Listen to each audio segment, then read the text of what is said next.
eu vi um vídeo esses dias de um lutador, um cara perguntando pra ele, tipo, qual que é a forma mais fácil de atingir $1 milhão? Ele vira pro cara e fala, por que precisa ser fácil? Por que não pode ser difícil? Por que você não pode ter dor de cabeça? Por que você não pode sofrer? Por que você não pode errar? Por que você não pode entrar em depressão? Por que você não tem que passar 15 horas por dia estudando? Cara, você tem que entender que a sua mente está quebrada. Fala pessoal, meu nome é Igor Gontijo, eu sou um dos fundadores do HackerEds e aqui do meu lado eu estou recebendo hoje meu amigo Breno Perrucho, fundador da Jovens de Negócios. Breno, primeiro, muito obrigado por estar aqui com a gente. Vou dar um espaço para o Breno poder se apresentar, contar um pouquinho para a gente quem ele é antes da gente começar. Mas antes dele fazer isso, já queria pedir para você, curte aqui o vídeo, se inscreve no nosso canal. A gente está trazendo aqui várias entrevistas com pessoas fodas do digital igual o Breno e a gente vai conversar bastante hoje. Eu prometi para o Breno que a gente vai fazer esse formato aqui um pouco diferente, vai ser basicamente um formato de perguntas e respostas com o Breno aí, perguntando várias coisas de empreendedorismo, da jornada que você passou, da sua vida, dos maiores desafios que você teve. Então a gente vai bater bastante papo aí hoje. Breno, por favor, conta pra gente um pouquinho aí, quem é Breno Perrucho? Obrigado, cara, por receber. Poxa, felicidade demais estar aqui em BH. Eu moro em São Paulo hoje, mas sou carioca. Comecei o canal das Jovens, vai fazer 5 anos esse ano. E tem sido uma experiência. Acho que uma das coisas mais incríveis que pode ter acontecido é o fato de quando a gente faz o trabalho, que a gente coloca o nosso carinho, o nosso amor para fazer, a gente tem o privilégio de poder conhecer pessoas tão legais, tão bacanas, quanto você, quanto o Felipe, seu sócio, quanto o Rodrigo também, da Conta Simples, e permitir que a gente consiga viver esses momentos aí. Então, obrigado, espero que seja engrandecedor para a galera que está assistindo. Legal, cara, e você pode contar para a gente um pouco mais o que é a Jovens de Negócio e como que funciona a operação na prática? Quais são as frentes que vocês têm? Boa. Hoje, a Jovens é uma empresa que tem 19 colaboradores e a gente trabalha basicamente com o comércio de mídia. Mídia tanto para parceiros e patrocinadores, tanto mídia para os nossos próprios produtos. Então, hoje a gente tem um aplicativo que chama Jovens de Negócio, que tem todos os nossos produtos de mídia lá. Então, lá você pode aprender sobre educação financeira, tem curso de planejamento financeiro, tem curso sobre investimentos, finanças pessoais, criptomoedas, assim como também curso de negócios. Então, liderança, gestão operacional, marketing, e-commerce, todas essas coisas que eventualmente, conforme você vai ou querendo abrir um negócio, ou caso você trabalhe numa carreira tradicional, você vai encontrar. Então esse é o core, de fato, do que o que a gente vende. Mas a Jovens começou com um canal do YouTube, ou seja, lá no começo o que eu fazia era buscar vídeos a respeito desses mesmos temas de educação financeira e negócios, porque era simplesmente inconformado com o fato de que a gente depende de tantos conhecimentos na nossa vida que a escola não dá. Então, você lida com dinheiro hoje, não lida? Você lida também com negócios, não lida? E então, a maior parte das pessoas que tem algum trabalho, ela também trabalha por conta da iniciativa privada, não é todo mundo que trabalha para o governo. Então, será que seria interessante, dado que todo mundo lida com dinheiro, dado que todo mundo lida com carreira, seja ela uma carreira que ela própria fez, no sentido de ela abrir o próprio negócio, ou seja, ela trabalhar para outra empresa, que esse tipo de conhecimento não deveria ser um direito nosso receber? Eu vi que, poxa, fazia sentido que esse conhecimento fosse passado de forma fácil de entender, sabe, degustativa, lúdica, didática, da forma como se eu tivesse trocando uma ideia com um brother meu, por exemplo, tomando cerveja num bar. E aí surgiu o canal lá atrás com o nome Jovens de Negócios. E aí de lá a gente começou a expandir os nossos canais de mídia. Hoje a gente tem o Instagram, hoje a gente tem o LinkedIn, hoje a gente tem artigos do blog. A gente tem tantas coisas legais que são pontos de captação que, pela mídia que é gerada, a gente pode comercializar para vender para parceiros que queiram anunciar os seus próprios produtos e serviços para essa mídia também, assim como usufruir dessa mídia para que a gente possa também vender os nossos próprios produtos e serviços. Cara, legal. E um ponto que eu queria comentar com você, outro dia eu estava inclusive assistindo o lançamento do primo lá do Washington Oliveto, e teve uma hora que ele falou um negócio que eu achei muito interessante, que é a principal fator que fez ele se tornar um dos maiores publicitários. Ele falou assim, cara, poucas são as pessoas que têm a sorte de descobrir cedo na vida no que elas são realmente boas. E, cara, você é um cara que do meu ciclo de amigos lá, é um cara que eu vejo que faz o que gosta, faz o que é apaixonado. Eu nunca vou esquecer, primeira vez que eu conversei com você, que você virou pra mim e falou, cara, meu negócio é que quando alguém tá vendo um vídeo do meu canal do YouTube, eu quero que a pessoa esteja vendo uma obra de arte. Então você se dedica ali de corpo e alma pra fazer o melhor que você pode dentro daquilo que você faz, e você ama muito com o que você trabalha, né, cara? Como que foi esse processo de transição, assim, de, pô, eu tô fazendo um canal no YouTube aqui por hobby, e aquilo ir crescendo e virando uma profissão, ou desde o início você já apostou que aquilo ia ser o seu futuro e já ficou apaixonado e falou, vou viver disso? Como que foi isso aí pra você? Pô, Igor, olha assim, você é um cara 10/10, mano. Você entra de corpo e alma pra fazer tudo que você fez aqui. Você fez um merging ferrado com a conta simples, isso é mérito seu, mano. Então, você sabe que pelos princípios que você tem de excelência, você jamais poderia estar usando o seu tempo pra fazer alguma coisa que você sabe que não seria o melhor que você pode. Eu era editor de freelancer, eu fazia trabalho de freelancer como editor de vídeo quando eu estava na faculdade. Era a forma como eu tinha de renda, né? E eu comecei a entrar nesse mundo por conta de várias coisas que aconteceram lá atrás, que me fizeram cair de paraquedas, né? Então, quando eu era pequeno, meu pai me colocou para aprender música. Ele me ensinou um pouquinho que ele sabia sobre tocar violão. Eu fui atrás de como aprender um pouco de piano também. E depois eu decidi que eu queria fazer vídeo tocando esses instrumentos no YouTube. E eu me deparei com o YouTube, me deparei com a edição de vídeo, depois eu fiz da edição de vídeo uma fonte de renda, e por fim, quando eu vi, associei esses conhecimentos que eu sabia que eram indispensáveis para a vida de qualquer pessoa, de uma forma que fosse lúdica, didática, que fosse algo que outras pessoas gostariam de entender. E cara, eu sempre pensei assim, eu não nasci para ser medíocre. Se eu vou colocar o meu coração para fazer alguma coisa, eu vou fazer da melhor forma que eu posso. Ser excelente é diferente de você ser perfeccionista. O excelente é aquele que faz o melhor que pode, até que ele tem recursos para fazer melhor ainda. O perfeccionista é aquele que empurra a maior quantidade de tempo, o tanto que ele vai levar para fazer algo, porque ele nunca está satisfeito em simplesmente entregar. E ele acaba prejudicando outras pessoas que dependem do trabalho dele, acaba perdendo prazo, ele acaba não entregando na qualidade que queria, porque ele fingiu que na verdade aquilo deveria estar na melhor forma possível, mas ele na verdade focou fazer coisas que não eram o core do que precisava ser feito, e o que aconteceu foi que a entrega não ficou boa. Ou seja, lá no Jovem a gente tem esse princípio, que é a excelência é um hábito. O que significa que, para cada vez em que a gente faz um roteiro, eu penso, como é que isso pode se perpetuar, de forma que daqui a 10 anos alguém vai ler esse vídeo, alguém vai ver esse vídeo e vai pensar, cara, que legal que tem gente fazendo isso daqui. Mesmo que a nossa tecnologia e os nossos recursos tenham aumentado 10 vezes mais depois de todo esse tempo. Então, se eu tenho tempo limitado na minha vida, para mim não faz sentido perder cada segundo que seja enquanto eu estiver trabalhando para fazer alguma coisa meia bomba. Porque excelência deve ser um princípio não só que você tem bonitinho no quadro da empresa, onde são demonstrados os seus valores, mas deve ser um princípio norteador de tudo que a gente faz. Legal, cara. E uma característica que eu vejo muito forte no que você acabou de falar e que eu tenho focado cada vez mais em perceber isso em cases de sucesso de empreendedores que eu conheço, que eu não conheço, enfim. Cara, todo mundo que atinge algum tipo de sucesso na vida, essas pessoas, elas são exigentes. Então, acho que a característica mais comum que a gente vai encontrar entre as pessoas de sucesso é o fato da pessoa ser exigente, dela querer as coisas sempre num nível mais alto do que a média, e o mesmo eu acho que vale para o contrário, cara. As pessoas que estão ali na média, elas são as pessoas que não fazem questão muito de nada, tudo pode ser de qualquer jeito lá. E, cara, a gente vê que os melhores empreendedores, os caras que estão maiores aí, são os caras que são mais exigentes. Cara, o cara é mais exigente com a operação dele, ele é mais exigente com a equipe, ele é mais exigente com o modelo de negócio dele, ele é mais exigente, inclusive, com a própria vida dele. É o cara que, pô, ele cuida da saúde, é o cara que pratica esporte, é o cara que investe em conhecimento. Por quê? Porque o cara é exigente num sentido global. Ele tá o tempo inteiro focado em subir a barra e não aceitar a média, em querer ser melhor e tá buscando isso, cara. Eu acho que essa característica da exigência é muito o que você fala quando fala, cara, quando as pessoas estão vendo meu vídeo no YouTube, eu quero que elas estejam vendo uma obra de arte. Exatamente, porque de nada adianta a gente passar por todo o trabalho que é você construir um negócio, se depois quando você toma a decisão de delegar, que provavelmente é uma das mais difíceis que você vai fazer no começo, você acaba perdendo aquilo que você sabe que foi o que te trouxe até lá. Então, no caso, se a gente volta para trás, nos vídeos, quando eles começaram, de longe eles eram tão legais quanto os que eram hoje. Mas ainda assim, como só tinha eu ali, eu falava, putz, eu vou fazer o melhor do que eu posso, dados os recursos que eu tenho. Então, foram vídeos bons naquele momento, mas o fato de poder ter tido pessoas que não só eram pessoas boas, mas principalmente que estavam abertas a conseguirem receber capacitação e ir atrás do seu próprio conhecimento para conseguir trabalhar em fazer vídeos cada vez melhores, fez com que esse princípio de que excelência é um hábito fizesse com que realmente o fato de uma primeira pessoa, alguém exigente em relação ao quanto de qualidade ela gostaria, fizesse com que não só aquele limiar de qualidade tivesse sido cumprido, mas até ultrapassado depois de um tempo. Porque no começo, a gente pode de fato acabar se sentindo como se, ninguém vai fazer tão bem quanto eu. todo mundo acho que pensa, depois que programa alguma linha de código e quer delegar para um programador continuar fazendo o trabalho. Ou então, um designer que quer fazer o rebranding da marca depois de, né, um outro já ter feito aquilo. Ou então, um editor de vídeo que vai tomar as rédeas de alguém que antes era um puta bom editor que fazia aquilo antes.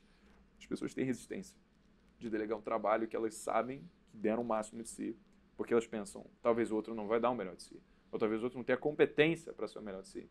Mas o que a gente descobre é que se a gente tem gente boa, gente que está disposta a trabalhar e aprender, se desenvolver, a consequência natural é que mesmo que ela entre não sendo tão boa quanto você que está delegando, se ela tiver boa força de vontade, ela vai te passar, cara, porque ninguém segura alguém que tem competência, força de vontade e tem realmente a necessidade de querer se provar e não vive pela mediocridade e vive chegando sabendo que está nesse mundo para fazer melhor do que a maior parte das pessoas.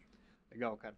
Um paralelo que eu tava pensando aqui, você é fã de Charlie Brown Jr.? Demais, adoro, cara. Toda road trip, playlist de viagem está lá. Já viu aquele documentário do Chorão Não vi, que lançou? não vi. Teve um documentário recente do Chorão que lançou que chama... acho que Não, tô confundindo com o nome do livro do Rony. Cara, tem um documentário do Chorão. Tá bom. E qual que é o meu ponto com isso? Cara, no documentário, a principal característica que me chamou a atenção foi exatamente isso que eu te falei. O tanto que o cara era exigente e era chato. Cara, se tinha um acorde de uma música que estava sendo gravada, que não estava exatamente do jeito, encaixando do jeito que tinha que estar, não é que ele achava ruim, não. O cara ficava puto, velho. Pegava o violão, quebrava na parede. Uau. Você viu o da Anitta, o documentário da Anitta que teve na Também Netflix? não. Cara, mesma coisa. Essas pessoas, elas são extremamente exigentes. A Anitta mostra no documentário uma cena que virou até meme. Cara, dela lá ensaiando, uma pessoa foi lá, errou um passo, ela parou o ensaio inteiro e começou a quebrar o pau com todo mundo. Tipo assim, cara, as pessoas que têm um sucesso extremo na vida, elas não aceitam nenhum detalhe errado. Elas são extremamente exigentes com entrega de qualidade.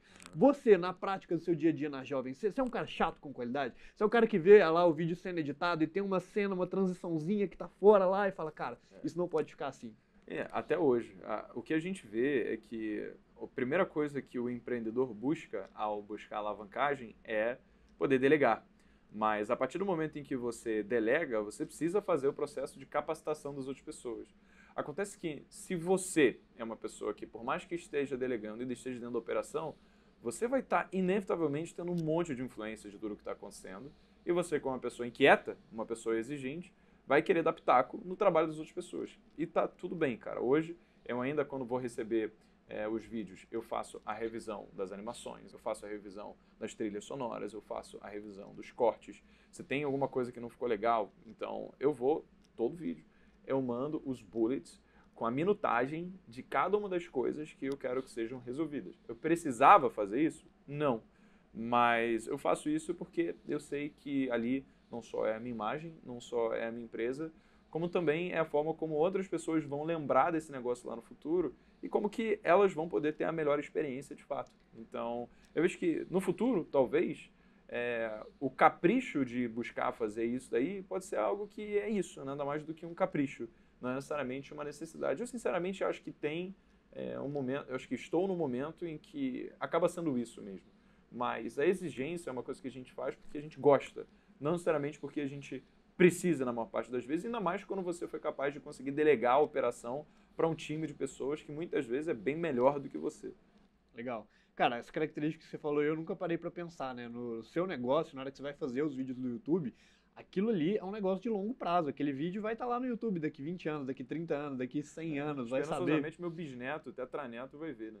E é muito diferente, por exemplo, cara, de um anúncio. O anúncio tá lá, apareceu pra você, se você pausar a campanha agora, o anúncio some e nunca mais aparece. Mas toda vez que você lança um vídeo, vai estar lá, daqui 50 anos, alguém vendo um vídeo sobre algo que aconteceu essa semana, porque o YouTube recomendou o seu vídeo lá. Caraca, véio, vai ser doideira, eu espero. Cara, legal. E das perguntas que eu trouxe aqui pra te fazer, Breno, conhecendo um pouquinho mais da sua história aí, da forma que você pensa, eu queria saber qual foi a maior rejeição que você já passou na sua história. Todo mundo vai levar tapa na cara. Não importa qual seja o mercado que você está inserido. Não importa se você tem uma família que é muito bem sucedida, se você veio lá de baixo. Você vai levar tapa na cara se você quiser fazer o que a maior parte das pessoas acha que é errado. Quando eu comecei o YouTube, eu tranquei a faculdade. Eu não larguei, eu tranquei. Mas ainda assim, uma pessoa que eu amo muito e que eu admiro muito, ela me ligou e falou assim, tá bom, você quer largar a faculdade, pensa comigo. Você está falando de dinheiro? Brenão, olha só, meu filho, dinheiro é o que faz casais se divorciarem, é o que faz países entrarem em guerra. Você acha que você tem alguma autoridade para falar disso? Você não tem nem diploma, você é um moleque. Você nunca vai ser visto como mais do que um curioso. Caraca. E quando a gente tem isso na nossa vida, rejeição desse jeito, a gente tem duas coisas que a gente pode fazer. Primeiro, a gente pode acatar esse feedback e realmente pensar que a nossa vida não vale a pena, porque tudo aquilo que a gente pensou até então foi batido e levado para o fundo do poço por conta das pessoas que a gente mais ama às vezes e que têm as melhores intenções e querem dar os melhores conselhos. Ou a gente pode encarar isso como o melhor discurso motivacional que a gente já ouviu da vida e falar, quer saber, mano, agora eu vou te provar, eu vou fazer mais, eu vou trabalhar mais, eu vou acordar mais cedo, eu vou ficar até mais tarde, até esse negócio vingar. Eu não vou descansar até eu te provar que você estava errado. E a consequência é que, na maior parte das vezes, quando você chegar lá, o que vai acontecer é que você nem vai mais se sentir como se você precisasse provar nada para ninguém. Porque quando você conseguir provar algo para alguém, isso só aconteceu porque você já provou para si mesmo. E acaba que aquele gostinho de dizer para os outros que você conseguiu, ele deixa de existir, porque você já provou ele na sua própria vida. Legal. Cara, isso que você me falou, me lembrou, esses dias eu vi um vídeo do Gary Vee. E aí tinha uma mãe que virou pra ele e perguntou, falou, cara, eu tenho uma filha de 10 anos, eu queria saber qual conselho que você pode me dar para nesse mundo de redes sociais, eu conseguir manter minha filha ali num caminho do bem, fazendo as coisas certas e tal. E ele falou uma coisa que bate muito com o que você acabou de falar, ele falou, cara, a principal coisa que você pode dar para uma criança é autoestima. Por quê? É justamente a autoestima que faz você se defender desse tipo de coisa e falar, não, você está falando isso, mas eu acredito que isso é possível, então eu vou fazer. Você poderia muito bem, quantas histórias não deve ter aí fora de um cara que ouviu isso da mãe, que ouviu isso do pai, que ouviu isso do irmão na hora que estava começando a fazer alguma coisa e largou pra lá. O lugar Sabe? mais rico do mundo dizem que é o cemitério, né? Que é onde estão todos os sonhos não realizados. Porque a maior parte das pessoas, ela passa a vida falando e se? E se eu tivesse arriscado? E se eu tivesse ido atrás? E se eu tivesse conseguido ir atrás dos meus sonhos? Mas não. A maior parte das pessoas, na verdade, ela deixa de chegar num momento da sua vida em que ela fala, quer saber? Eu estou no melhor momento da minha vida para conseguir arriscar. Eu não tenho ninguém sob minha tutela, eu não tenho responsabilidade, eu sou jovem, eu posso simplesmente jogar tudo pro alto e não perder muito tempo e ainda conseguir garantir que eu vou poder investir num sonho.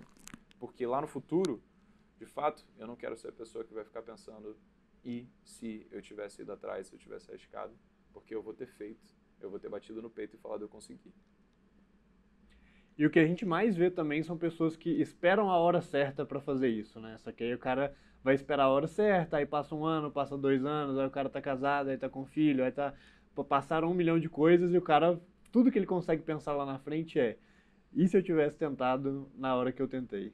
E muitas vezes... Na hora que eu quis tentar, né? E se você pensar, é o que acontece com a maior parte das pessoas mesmo. Por exemplo, quantas vezes você já não ouviu alguém dizer, eu vou começar aquele projeto, mas depois que eu entrar de férias. Ou então, mas eu vou conseguir arriscar assim que eu terminar a faculdade. Mas eu vou começar não sei o quê assim que eu conseguir uma esposa, porque né, agora eu tô na solteirice saindo porque eu tô investindo nisso aqui. Pô, tudo isso daqui são desculpas que são fatores absolutamente limitantes para que você deixe de encarar o fato bruto da realidade que é, você é jovem, você tem tempo. Tudo bem, você pode ser que não tenha dinheiro, mas ninguém que conquistou algo grandioso tinha uma mata para começar. Ou seja, a gente precisa ser capaz de dar conta das coisas que a gente quer com os recursos que tem ao nosso dispor. E não usar a nossa realidade enquanto uma desculpa ambulante para acompanhar a gente durante toda a nossa vida. Porque, caso contrário, o que vai acontecer é isso. Você vai olhar para trás e você vai falar, e se eu tivesse ido atrás? Ao invés de bater no peito e falar, eu consegui fazer essa porra. Legal. Cara, dessa pergunta da rejeição, pensando do meu lado, eu tive história que, cara, antes de fazer a Hacker e o HackerEds, eu quebrei 10 vezes a empresa, né? Várias empresas diferentes, startups que eu fui começando. E, cara, eu não consegui pensar a maior rejeição que eu passei, porque, cara, eu não deixava o negócio bater, sabe? Ia lá, cara, quebrou a primeira, beleza, levanta de novo e vai. Foi lá, quebrou de novo, beleza, levanta de novo e vai. Não teve uma hora que eu parei assim, fiquei abatido e falei, nossa, meu Deus, eu não sirvo pra isso. Era, cara, levanta e vai, levanta e vai, levanta e vai, levanta e vai. E isso é o que mais tem no cemitério lá também, né, Breno? O cara que quer fazer mesmo, você que foi lá, cara, que se apaixonou pelo que você tava fazendo, você ia fazer até dar certo uma hora, velho. Você ia fazer até dar certo uma hora. E o que mais tem é o cara que vai e tenta uma vez e dá errado, tenta 2 vezes e dá errado. Aí fala, não, isso não é pra mim. As pessoas acham que o sucesso e o fracasso eles estão em lados diametralmente opostos do espectro, como ou você tem um ou você tem outro. Quanto à sua vida e a tua história só provou que para você conseguir chegar lá, fracasso é algo inevitável para o sucesso. Então, você precisa levar tapa na cara, você precisa aprender. Existem formas de você conseguir encurtar o caminho. Se você lê livros, se você faz cursos, se você conhece pessoas, se você participa de seminários, se você tem conhecimento. Porque conhecimento é o maior minimizador de riscos que existe. Mas existe muito valor a ser extraído de conhecimento por meio do erro. Então, se você fracassa uma vez, você descobriu menos um caminho de como não fazer algo. E agora, você tem vários outros que, se você estiver continuando tentando, você vai descobrir também. Cara, e eu acho que um negócio que as pessoas têm que entender é que o erro é o processo. Porque a gente vem da lógica lá da escola, onde você vai, você faz uma questão, você acertou a questão, você ganha ponto, você erra a questão, você perde ponto. Então a gente vem muito com uma lógica de, cara, se eu errar, eu estou fazendo algo que tem um demérito, algo que está me tirando ponto, algo que é negativo. Cara, na hora que você muda a sua cabeça para entender que o erro é o tijolinho lá que você vai empilhando para construir qualquer coisa que você quer, você não se abala quando você erra, porque faz parte. Você fala, cara, beleza, qualquer coisa que eu for fazer na vida, eu tenho que errar até eu conseguir. E acho que, por exemplo, cara, uma pessoa que foi criada fazendo esporte, por exemplo, tende a entender isso muito melhor, porque o cara fica lá praticando, errando, praticando, errando, praticando, errando, até uma hora ele ficar bom. Mas a maioria das pessoas não vem com essa mentalidade já, né? A gente ouve muito, né? Erre muito, porque isso vai te trazer aprendizado. Mas a verdade é que você pode evitar isso se você se dispuser simplesmente a adquirir conhecimento que lá na frente pode ser que te impeça de errar. Eu vou te dar um exemplo. Vamos dizer que você é um cara que gosta muito de ler livros sobre negócios, tá? E aí você se depara com o conceito de nível 5 de liderança, do Jim Collins. Basicamente, o principal insight desse livro é humildade. Você quer ser um líder, você quer gerar respeito nos seus colaboradores? Seja humilde. Trate todos bem, porque assim as pessoas vão te respeitar.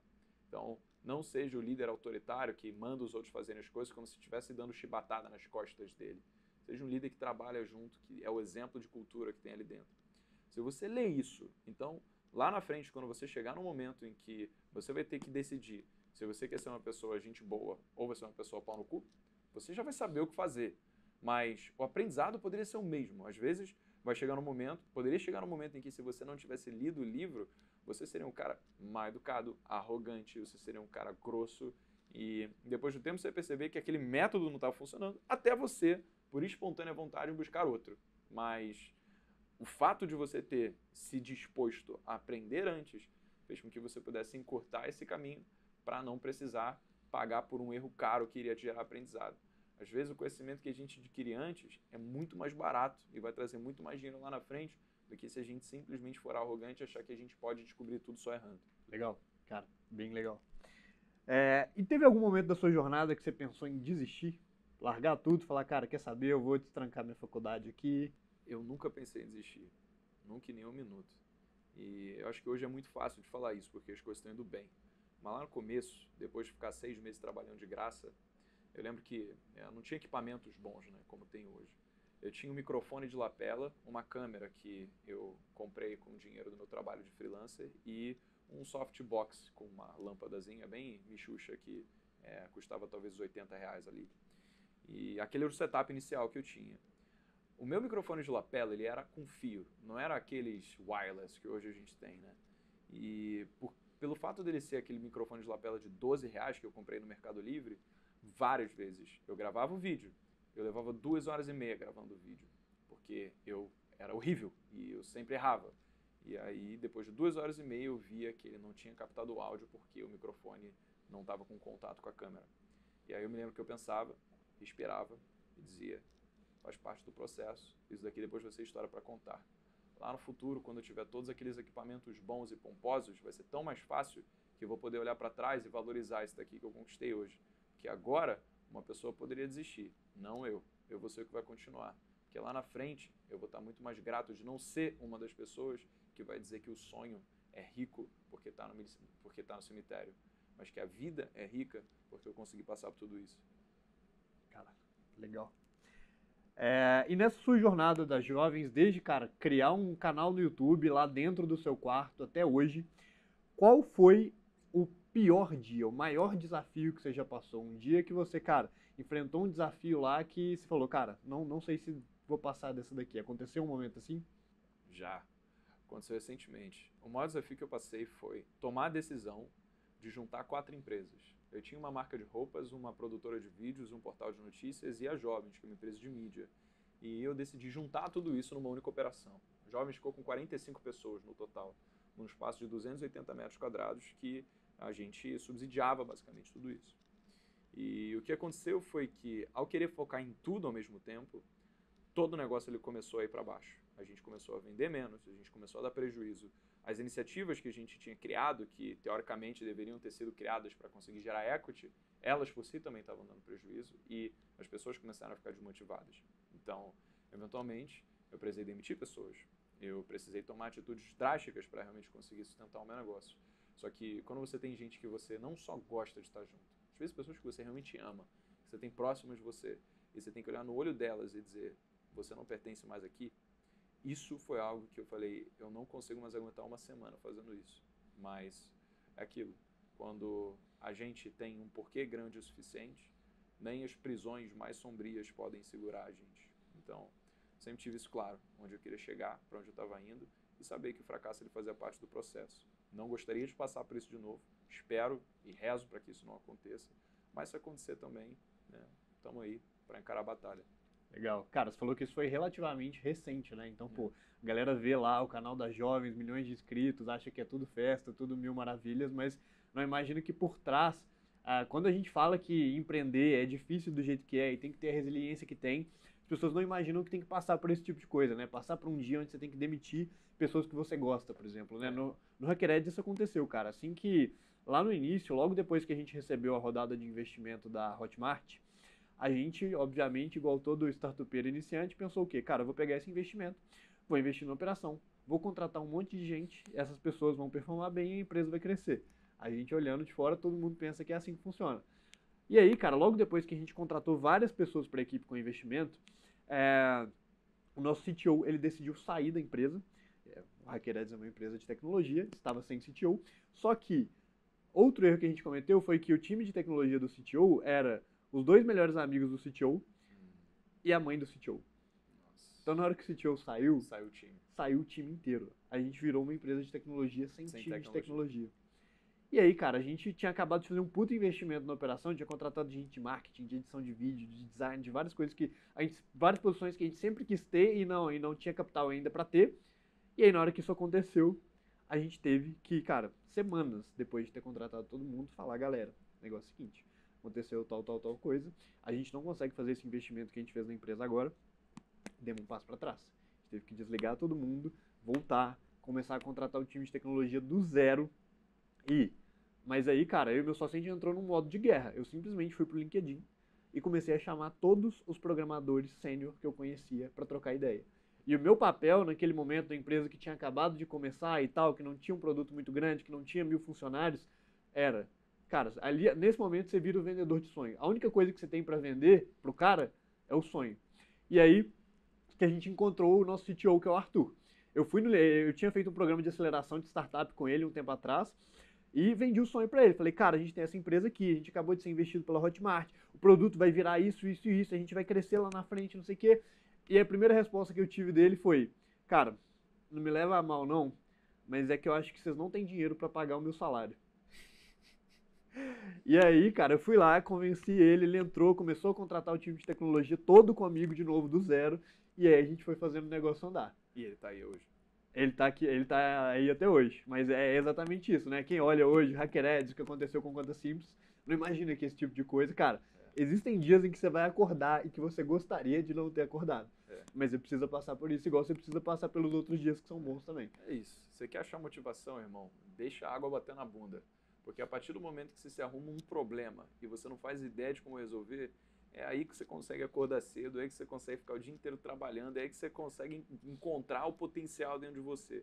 Comigo foi exatamente a mesma coisa. A partir do momento em que a gente viu que não dá para sustentar uma operação de 45 com vários negócios deficitários e aparentemente nenhum prospecto de que a gente conseguisse contornar isso no futuro com aquela operação, a única decisão é eu vou virar o modo guerra mais o modo foco, velho, aqui ó, pintou a cara, acordar 4h30 da manhã e ir até embora para conseguir fazer o negócio virar.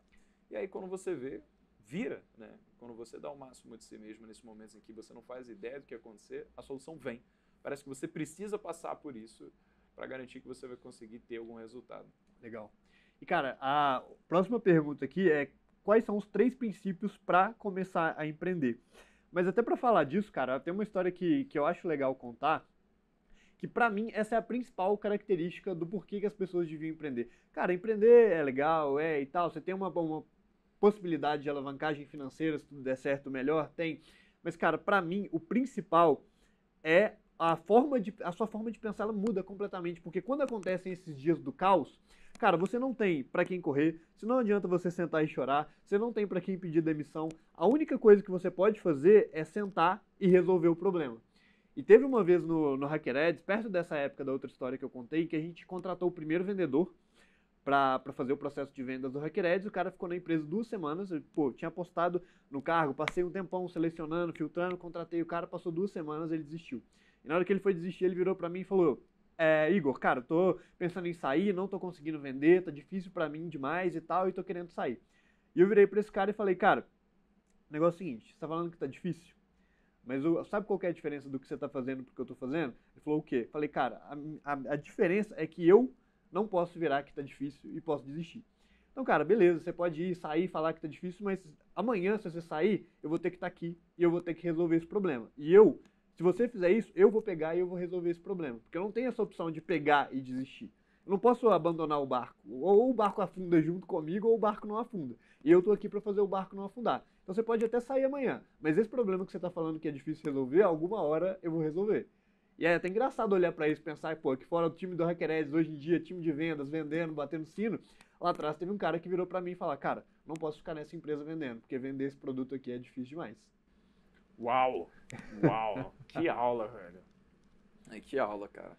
Com certeza. Acho que a gente está muito acostumado a ver um próximo jovem que começa a ganhar muito dinheiro. Acho que o retrato do que aconteceu com as nossas vidas até mostra isso. Mas a gente deixa de considerar os perrengues que passou e que se não fosse um Igor da vida que tivesse falado, irmão, quer saber, você quer abandonar isso daqui? É o teu direito, mas eu vou ter que ficar aqui amanhã para resolver essa pica se você não estiver disposto a fazer. Esse é o tipo de coisa que a câmera não mostra, porque a gente precisa entender que tudo tem seus desafios. A gente estava almoçando há pouco tempo, você falou um negócio que faz todo sentido, que é a relação de risco e retorno anda de mãos dadas, mas quando você está empreendendo, então, você precisa garantir que você tem uma inteligência emocional em check, porque caso contrário, o que vai acontecer é, você vai ter muita gente que no longo do caminho vai abandonar o barco. Você vai acabar se desentendendo com muitas pessoas. Você vai perceber que às vezes a maior parte do problema é você. E você tem que trabalhar em você mesmo, o que é uma das coisas mais difíceis de você fazer, para que no futuro você não só deixe de cometer os erros que te fizeram ter um negócio maneiro e de repente ele começar a afundar pela arrogância nascida do sucesso, mas que também você vai ter resiliência para realmente conseguir virar a chave. Então, às vezes, se você não tem tanta ambição, inteligência emocional, facilidade de se relacionar com as pessoas, talvez seja realmente o melhor que você não empreenda, porque vai acontecer um momento onde vai parecer que vai ser só você e não vai ter nada que você possa fazer além de insistir em fazer o negócio dar certo, porque desistir não é uma opção. Se você tem pessoas dentro do seu negócio aqui que você tem que responder para, no sentido de os seus colaboradores, os seus outros sócios, os investidores, você nunca vai poder ser a pessoa que vai chegar e falar, gente, já deu para mim, tá? Foi mal. Como vai fazer isso? Você vai acabar fazendo os outros perderem emprego, você vai fazer os investidores perderem dinheiro, você vai garantir que os sócios que você tem hoje nunca mais vão querer abrir um negócio contigo, porque a mentalidade do empreendedor é de maluco. É de você querer continuar independentemente do que aconteça e, de fato, você ser o último a abandonar o barco. E, cara, disso que eu tava falando era justamente isso no sentido de, cara, pra mim, o principal prêmio do empreendedorismo é o amadurecimento que você ganha. Cara, pensa no Breno lá de trás, do início do canal pro Breno de hoje, tendo que tomar decisão difícil, tendo que demitir pessoas que ele gosta, tendo que fazer tudo que você fez, cara, o tanto que você não cresce nesse processo. E eu acho que nada faz a gente crescer tanto e tão rápido quanto empreender. Justamente por isso, cara, a gente tá o tempo inteiro exposto a uma incerteza extrema, a um risco extremo. Pô, você falou que esses dias teve um episódio difícil nas jovens, cara. O povo olhar o HackerEds e tal, veja anúncio do HackerEds todo dia, quase 50 mil usuários, foi vendido por conta simples. Cara, essa semana aí a gente tava resolvendo pau, porque foi lá migrar o gateway de pagamento, e aí o gateway deu errado, e aí tentou aumentar o preço do produto, e aí voltou pro teste que não deu certo. Cara, Não existe conforto, não existe zona de conforto. Não é tipo, ah, não, beleza, agora meu negócio deu certo, vou jogar golfe 4 vezes por semana e tá resolvido. Cara, eu já vi o CEO do iFood falando, cara, vocês acham que o iFood é mega organizadinho e mega bonitinho porque é o iFood? Cara, isso aqui é um caos completo. Todo dia estouram 10 bombas diferentes. Então, acho que quanto maior fica, inclusive, mais difícil fica o nível. O cara não pode empreender esperando conforto, mas o negócio é, cara, quanto maior ficar, mais difícil vai ficar. Quanto mais difícil ficar, mais o empreendedor amadurece. E aí, cara, já deve ter acontecido com vocês, já aconteceu comigo dando mentoria, de virar pra mim um cara que tá começando a empreender, chegar pra mim com umas dúvidas que eu olho e falo, cara, isso hoje pra mim é extremamente óbvio. Mas um dia eu fui aquele cara que tinha dúvida. A dúvida do cara era, sei lá, ah, como que eu faço pra criar o primeiro contrato pra fechar meu cliente? Eu contrato um advogado? O que que eu faço? Eu falo, caraca, tipo assim, a gente não para pra perceber enquanto a gente tá no processo de crescimento, mas só na hora que você olha pro início e olha pra onde você tá, que você fala, caralho, um dia eu já fui esse cara que teve essa dúvida aqui.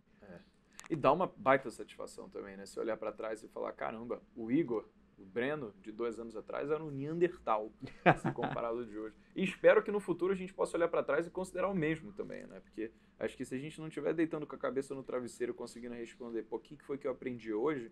Você tá parado, velho. Você tá retrocedendo, na verdade.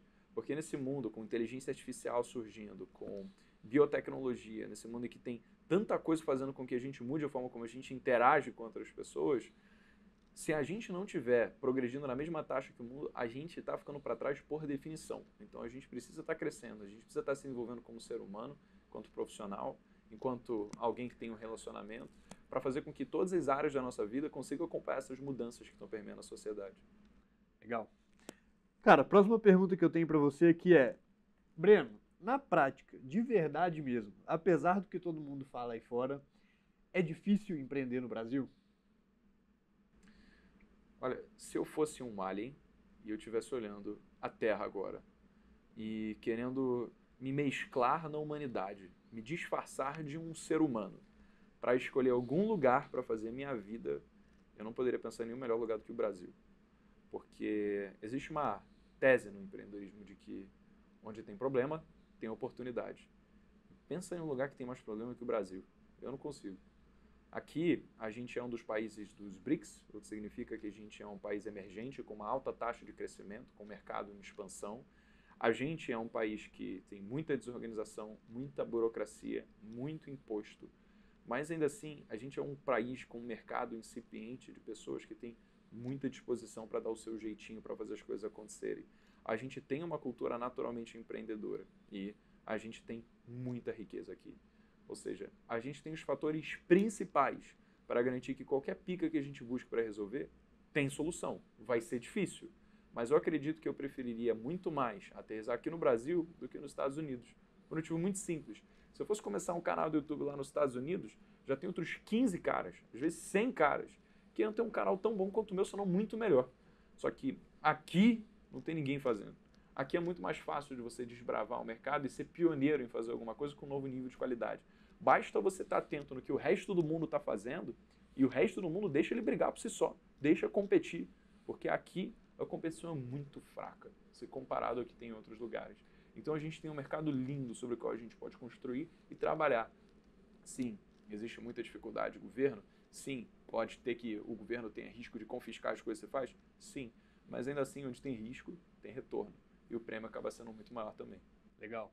Cara, e uma coisa que eu acho legal de passar pro pessoal é que a gente fica muito nessa esfera de, digital, YouTube, startup, fazendo o que a gente faz. Mas, cara, até no básico, existe tanto espaço no Brasil no básico, que é um exemplo, assim, clássico que eu adoro te contar. Uma vez a gente estava conversando com um cliente nosso na sala de reunião e ele estava falando, né, cara, eu tô casando agora, eu tô com um marceneiro lá em casa que tá fazendo os armários, eu arrumei um marceneiro ótimo que tá me entregando tudo no prazo. E, cara, eu já tinha tido dificuldade com o marceneiro, do cara você combinar com ele, pagar, o cara sumir, nunca mais aparecer e tal. E na hora que ele falou isso, eu falei, cara, por favor, me passa o contato desse seu marceneiro, que é bom então, porque a coisa mais difícil de achar que tem é um bom marceneiro. E ele virou pra mim e falou, cara, não vou te passar. Aí eu, como assim você não vai me passar? Ele falou, cara, o negócio é o seguinte, se eu te passar, você vai passar o trabalho pra ele. Aí você vai gostar dele. No que você gostar dele, você vai passar ele pra outras pessoas. E ele vai começar a pegar muito trabalho e vai deixar de entregar no prazo os meus trabalhos que eu tô passando pra ele. Então não, eu não vou te passar.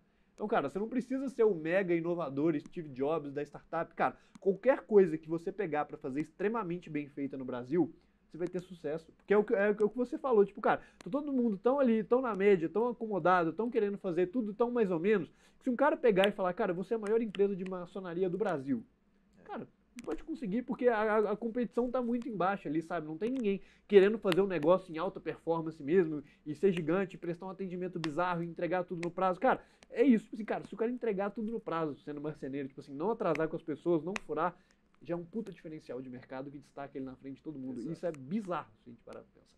É isso, cara. A média está lá embaixo hoje. É muito fácil você ser acima da média. Você compara com o jovem adulto recente que está indo para festa todo final de semana, está bebendo, se drogando, indo para sexta-feira sair com os amigos e acordar 3 horas da tarde. Você sabe que você consegue ser melhor do que esse cara. E isso é a maior parte das pessoas.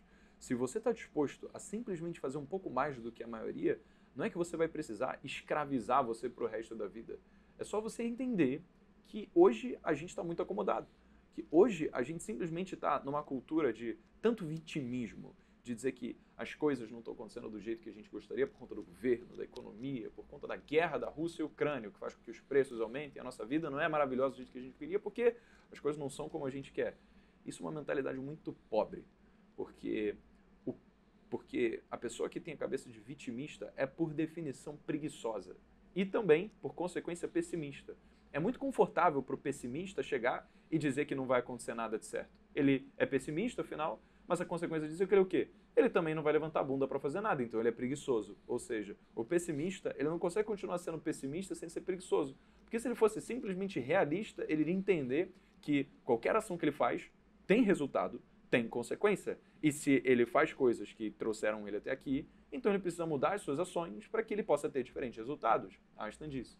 Insanidade é você fazer as mesmas coisas esperando resultados diferentes. E é tão fácil você simplesmente se dispor a acordar 15 minutos mais cedo, a você ficar um pouco menos tempo no Instagram todo dia, a você conseguir trabalhar por 20 minutos a mais no seu dia, você fazer um pouco mais, para que você olhe para si mesmo e fale, eu estou dando conta do trabalho, eu estou sendo mais do que a maioria. Porque uma coisa engraçada acontece quando você faz isso. Quando você olha para si mesmo e você entende que você é capaz de fazer mais do que a média, você começa a ter um senso de autorrespeito. Você começa a melhorar a forma como você vê a si próprio. E quando você tem esse processo retroalimentativo de reforço positivo, o que acontece é que você realmente começa a ver as coisas acontecerem e você se sente merecedor. E isso é o que muda a sua vida.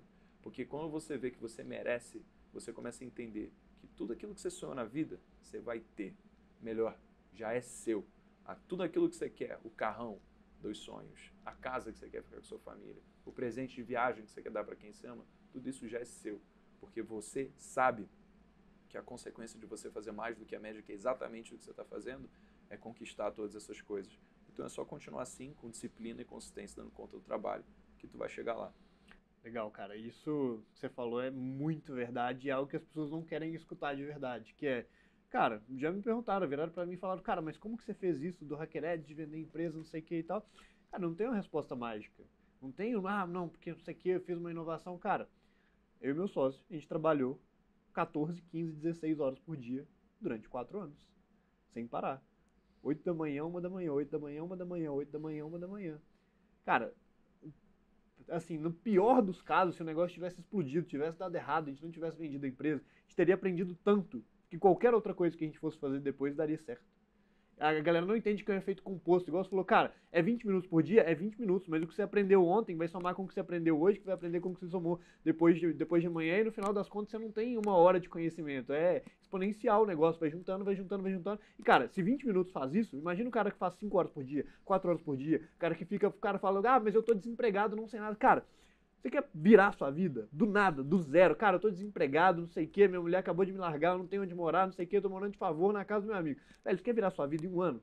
Cara, beleza, você não tem emprego, você não tem nada. Cara, eu duvido que se você ficar 1 ano da sua vida sentado, estudando sobre vendas, sobre marketing digital, sobre networking, sobre habilidades de negócios, que você falou do seu aplicativo aí, cara, eu duvido que esse cara ele vai sair daqui 1 ano do mesmo jeito que ele tá.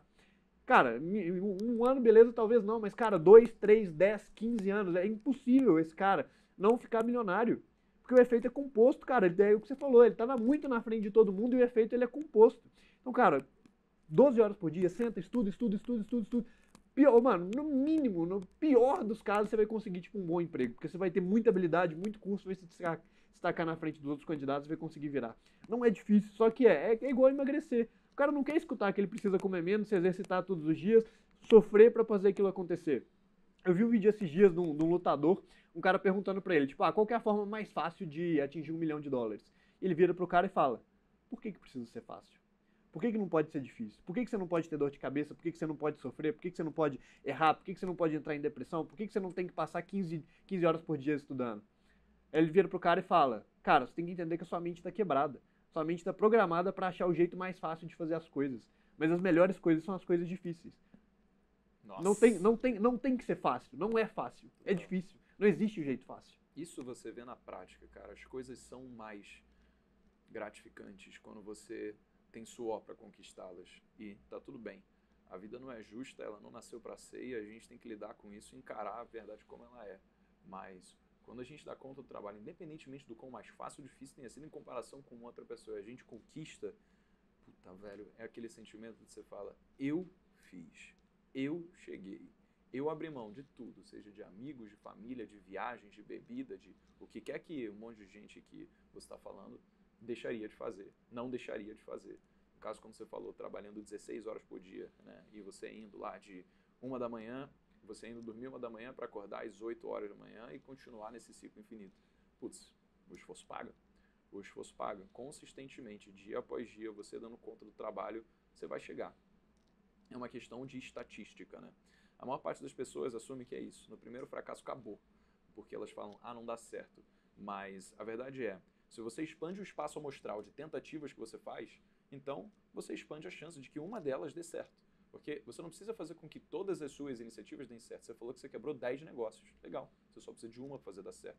Hoje você é uma pessoa muito bem sucedida, dado todo o caminho padrão que a gente tem, dado toda a média da sociedade que a gente tem, mas também você também conseguiu persistir mais do que a maior parte das pessoas jamais estaria disposta. E existem 3 coisas que você pode fazer para você conseguir ganhar muito dinheiro hoje. Você quer saber? Vou te falar. A primeira delas é você suprir uma demanda de mercado que ela já existe. Ou seja, você não precisa reinventar a roda. Você pode pegar um mercado que já esteja bombando pra caramba, ou seja, mercado pet, ou então mercado de beleza e cosméticos, bem-estar e saúde. Todos esses mercados que todo ano não param de crescer e bater recorde de taxa de crescimento, você pode simplesmente pegar produtos que já existem nesse mercado e revender, que nem um e-commerce que você monta por R$40, às vezes menos, bota R$100 em tráfego para começar a vender aquilo com uma proposta de valor bacana, e você não vai fazer nada de novo, você só vai estar atendendo uma dor de um mercado em expansão e se posicionando como alguém que consegue entregar uma solução na ponta.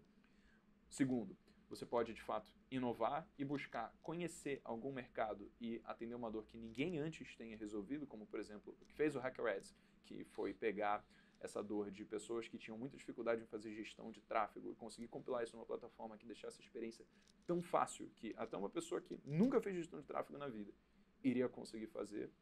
Ou, terceiro, o que você pode fazer, você pode educar e influenciar o mercado. Ou seja, você não precisa necessariamente entregar nenhum produto ou serviço que necessariamente vá suprir uma demanda, ou então inovar resolvendo uma dor que ninguém nunca antes fez.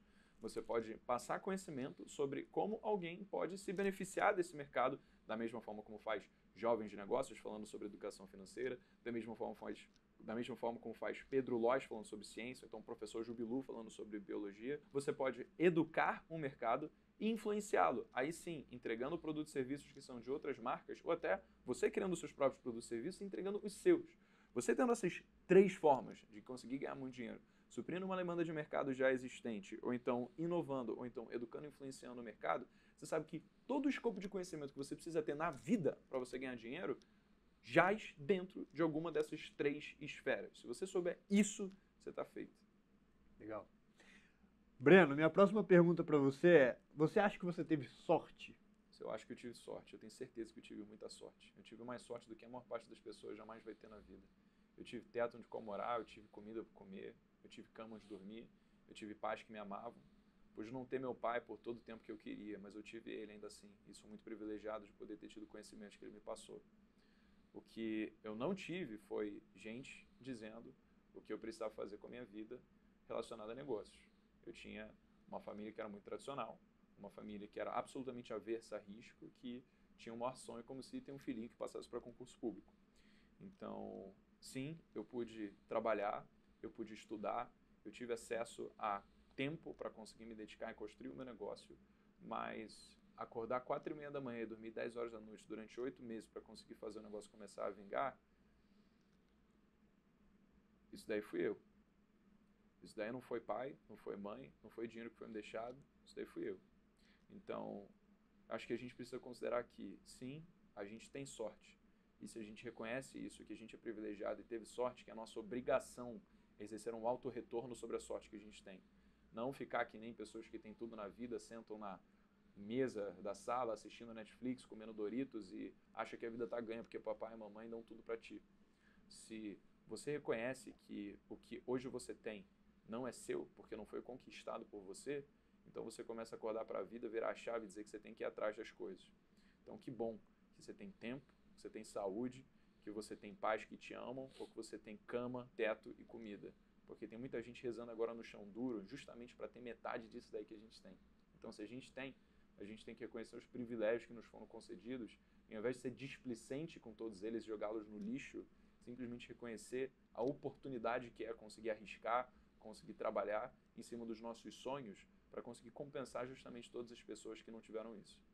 Cara, acho incrível a resposta que você deu, porque, cara, mesmo trazendo nesse podcast aqui pessoas que já tiveram sucesso de alguma forma, acho que 90% me responderia o contrário. Falaria, não, eu tive sorte, eu trabalhei e tal, mas eu acredito exatamente nisso que você falou.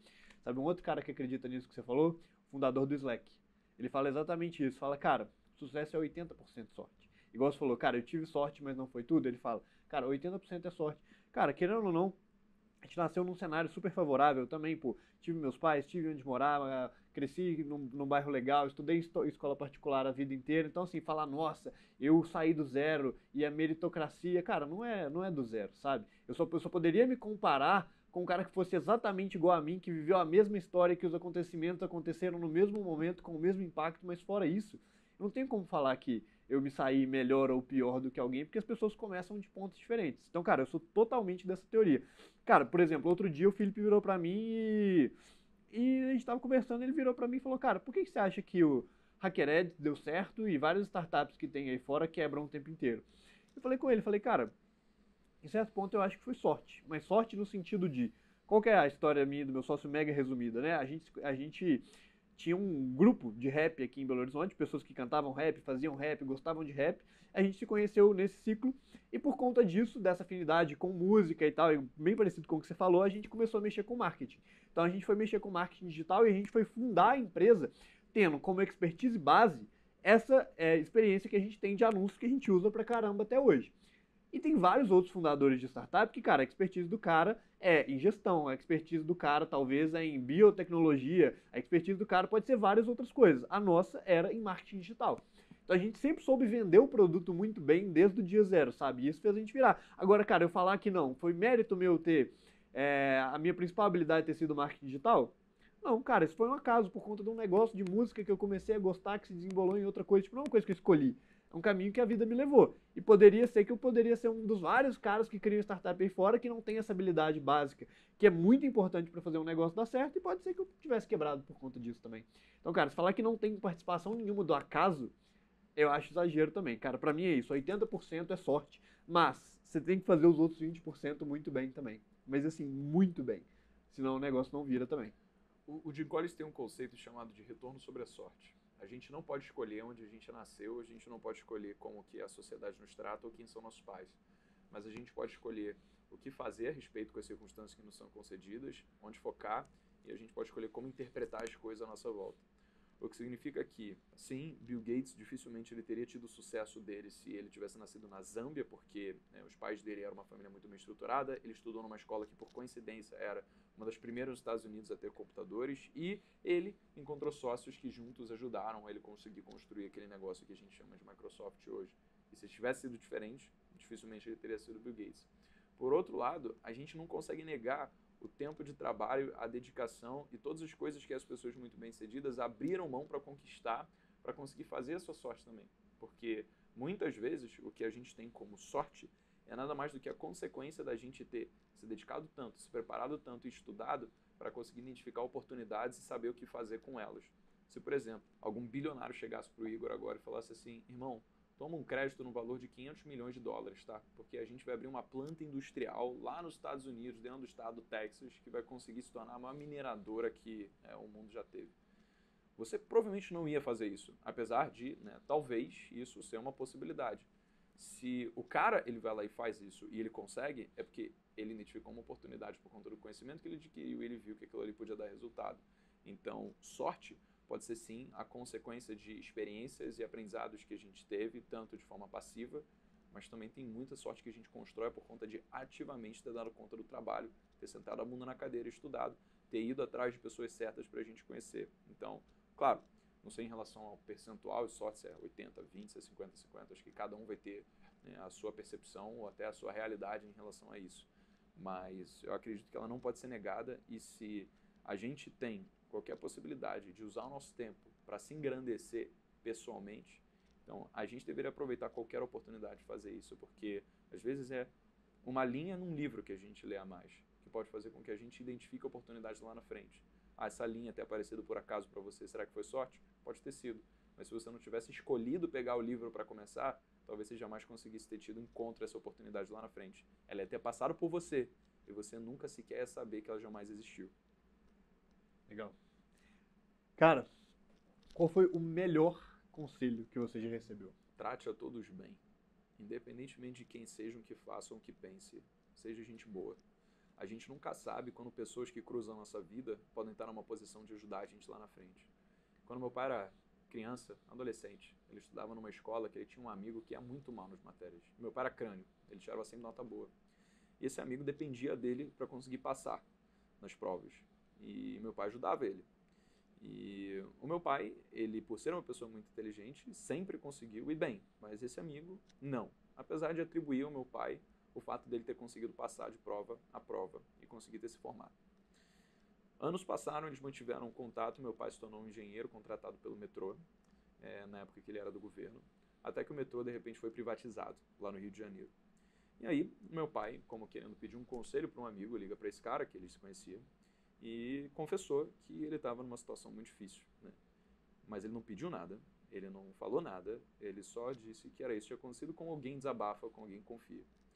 E esse amigo dele falou, Eugênio, eu acho inconcebível um profissional como você ficar desempregado. Azar são daqueles que te mandaram embora. Por que você não vem trabalhar comigo?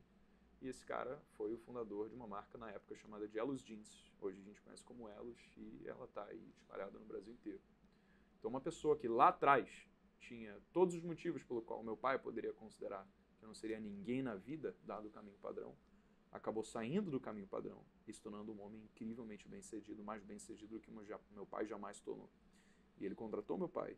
E durante anos, meu pai ficou indo toda semana lá para São Paulo, voltando para o final de semana para poder passar tempo com a sua família. Ele pôde passar um tempo não desempregado, simplesmente por conta de um amigo que lá atrás ele tratou bem, sem esperar receber nada em troca. Então, para mim, isso foi o maior conselho. Independentemente que seja, nunca tirar desaforo, mesmo se as pessoas fazem coisa de errado. Trata com respeito, trata bem. A gente nunca sabe como isso vai voltar pra gente lá na frente. Cara, legal. Acho que pra mim veio do dono de uma agência que eu trabalhava, que eu sempre fazia hora extra nessa agência, trabalhava aos sábados e aos domingos lá pra conseguir ganhar um pouco a mais ali. E teve um belo domingo que eu tava trabalhando, virei pra esse cara e perguntei, falei, ô Léo, cara, você não cansa de trabalhar domingo? Você tá aqui todo domingo trabalhando, você é o dono da agência e tal, sua família tá lá na sua casa, tipo, você não acha ruim você vir todo domingo, sábado e domingo trabalhar? Ele virou pra mim e falou assim, Iguinho, o negócio é que isso aqui pra mim não é o meu trabalho, cara. Isso aqui é meu playground. Na hora que eu tô trabalhando aqui, eu não tô trabalhando, eu tô me divertindo. Cara, eu nunca vou esquecer aquele dia que aquele cara falou aquilo pra mim, porque aquilo simplesmente mudou a minha percepção sobre o que é o trabalho. Por quê? O jeito que o trabalho é construído no imaginário da maioria das pessoas é o quê? Cara, é uma coisa chata, que eu preciso levantar todos os dias da minha cama e fazer por obrigação. Se você consegue mudar a forma que você percebe esse conceito na base dele, fala, cara, trabalho pode ser uma coisa que eu gosto de fazer, e isso já muda o jogo inteiro. Então, cara, e isso é tão possível. Tem um exemplo que eu nunca vou esquecer. Eu vi uma vez, há muito tempo atrás, uma notícia da Gisele Bündchen, que falava que a Gisele Bündchen, ela educou os filhos dela para perceberem brócolis como uma sobremesa. Então os filhos dela terminavam de comer E eles pediam para comer brócolis de sobremesa, porque ela ensinou para eles e educou eles para perceberem aquilo como um prêmio. Então, cara, tudo na nossa vida é uma questão. Nada é o que é. Tudo é a nossa percepção sobre aquilo. Se você percebe trabalho como uma coisa chata que você tem que fazer todo dia, vai ser uma coisa chata que você tem que fazer todo dia. Se você tem a mesma percepção do trabalho que você tem na hora que você está vendo Netflix, que você está jogando videogame, ou que você está fazendo alguma coisa que você gosta muito de fazer, o trabalho vai ser aquilo. E você não precisa mudar o que é, você só precisa mudar a sua percepção sobre aquilo. E no dia que aquele cara falou pra mim, isso aqui não é o meu trabalho, esse é o meu playground, a minha percepção sobre o que é o trabalho mudou. Uau! É exatamente, cara. Lá na minha casa eu passei por uma experiência muito parecida. Minha mãe era funcionária pública, ela trabalhava com menores infratores. O que significa que todo dia ela conversava com meninos que tinham cometido crimes, às vezes atrocidades que você nunca conseguiria atribuir a um moleque de 15 anos de idade. E ainda assim, ela fazia o melhor para conseguir exercer o trabalho dela, como ela foi sempre uma mulher incrível, mas ela chegava em casa reclamando, dizendo que absurdo é o governo deixar com que isso acontecesse. E eu tive uma mentalidade que, caramba, quando chegar a minha vez de trabalhar, então a vida ia ser assim. Ia ser mais um sacrifício de eu precisar viver, de fato, fazendo algo que eu não quero, do que algo que poderia me dar prazer. Porque como é que algo que faz a minha mãe tão mal, eventualmente poderia me deixar bem no futuro? E o meu pai teve experiência de ficar desempregado um tempo. E a gente teve muita briga por dinheiro em casa também. E como a nossa fonte de dinheiro é o trabalho, sempre tive todos os motivos pelo qual considerar trabalho como algo ruim. Até a gente começar a entender que trabalho é nada mais do que o reflexo de quem a gente é. Se a gente trabalha com algo que a gente é bom, foi porque a gente desenvolveu habilidades que fazem com que a gente consiga ir bem no nosso trabalho. A gente escolheu estudar, aprender, lidar com pessoas que estão dentro do nosso ecossistema, na empresa onde a gente trabalha, e com isso gerar valor. A gente não é obrigado a trabalhar com as coisas, a gente trabalha porque a gente quer. E se em algum momento a gente sente que a gente está em algum lugar que não vive pelo propósito que a gente tem, ou que às vezes não valoriza a gente da forma como a gente deveria, ou que não dá os recursos para que a gente consiga se desenvolver, crescer financeiramente, espiritualmente, ou o que for, então a gente tem condição de sair e buscar fazer outra coisa. Porque a gente vai passar a maior parte da nossa vida trabalhando. Melhor que a gente então entenda que se a nossa vida é só uma, a gente viva da melhor forma possível. Porque o trabalho grandioso que a gente faz, primeiro, só é conquistado quando a gente gosta de fazer. E segundo, que ruim seria a gente passar a maior parte da nossa vida trabalhando com alguma coisa que vai tirar a nossa energia. Porque aí, o resto do tempo que a gente vai ter dentro de casa, fazer outras coisas, a gente não vai querer fazer nada, vai querer descansar. Então, o trabalho vai ter estresse, vai ter problema, vai ter um monte de coisa, mas se a gente encarar aquilo como desafios que devem ser cumpridos, passados, então a gente vai fazer com que aquilo nos traga energia e faça com que a gente consiga ver sentido em passar por aquilo. A gente só precisa ter alguns porquês grandes o suficientes para passar pelos problemas, até que realmente começar a ver prazer em dores. Eu vi uma estatística uma vez, estava dizendo que os países nórdicos eram os países que tinham as maiores taxas de suicídio do mundo. Sabia disso? Não. Olha que doideira. E aí você começa a avaliar por que isso acontece. Sabe o que são os menores países? Os países africanos. Né? E olha que doideira, né? Você começa a ver, caramba, de um lado você tem países em que as pessoas têm tudo. De outro você tem tanta defasagem em relação ao que elas precisam para ter o mínimo. E ainda assim, você tem pessoas que têm tudo, não vendo mais sentido em viver suas próprias vidas, e pessoas que não têm nem o mínimo querendo viver. É quase como o ser humano precisasse de desafios para ele ser feliz. E se ele fosse dado tudo de mão beijada, ele simplesmente não conseguisse mais ver o porquê continuar fazendo o que ele faz. Legal.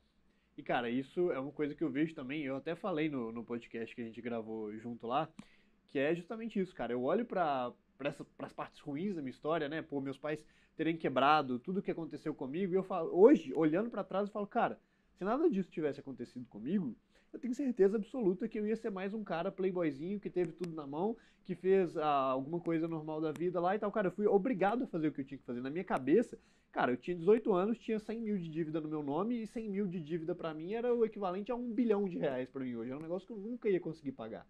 E hoje eu olho e falo, cara, se isso não tivesse acontecido comigo do jeito que aconteceu, nada do que aconteceu de bom depois daquilo ia ter vindo, né? Exatamente, cara, porque às vezes as coisas que mais fazem com que a gente se transforme é justamente quando o problema vem, é quando a água bate na bunda mesmo. Acho que você deve ter passado por uma situação, você falou hoje cedo, né, em que aconteceu alguma treta aí, e aí você teve que ligar o modo guerra e vir trabalhar e cativar as outras pessoas a fazerem o mesmo também. Caso contrário, o barco ia afundar e você não podia sair, porque você é o capitão, e você tem que ficar até o final também. Então, acho que sim, existem coisas que a gente precisa considerar que, cara, tudo lá na frente, independentemente da sua crença, da sua fé, tudo lá na frente vai ter algo bom.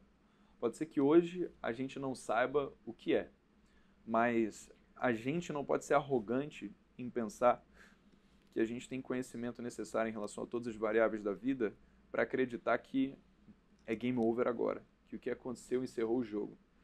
Às vezes, pode ser muito bem que uma baita de uma experiência bosta que você passe hoje seja indispensável para aconteça alguma coisa muito foda que vai fazer a sua vida se transformar do 0 a 100.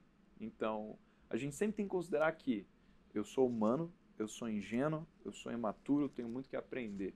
E eu sou cego, eu não consigo ver que o que aconteceu hoje pode ter coisas positivas lá na frente. Às vezes, a gente só olha o poço, a gente só olha o lodo, a gente só olha o escuro. Quando, na verdade, a gente sabe que o poço ele está mais dentro da gente do que na realidade.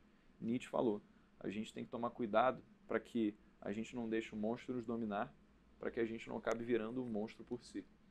Então, a partir do momento que a gente entende que o maior problema ele está na nossa cabeça e não na terra, a gente só começa a entender que a gente precisa mudar a forma como a gente pensa para suportar a dor que é todos esses problemas que a gente vai encontrar ao longo do caminho. Cara, e a próxima pergunta que eu tenho aqui pra te fazer é: qual que foi o pior conselho que você já recebeu? Olha, eu te falei qual foi o melhor, mas eu acho que eu vou mudar a minha resposta.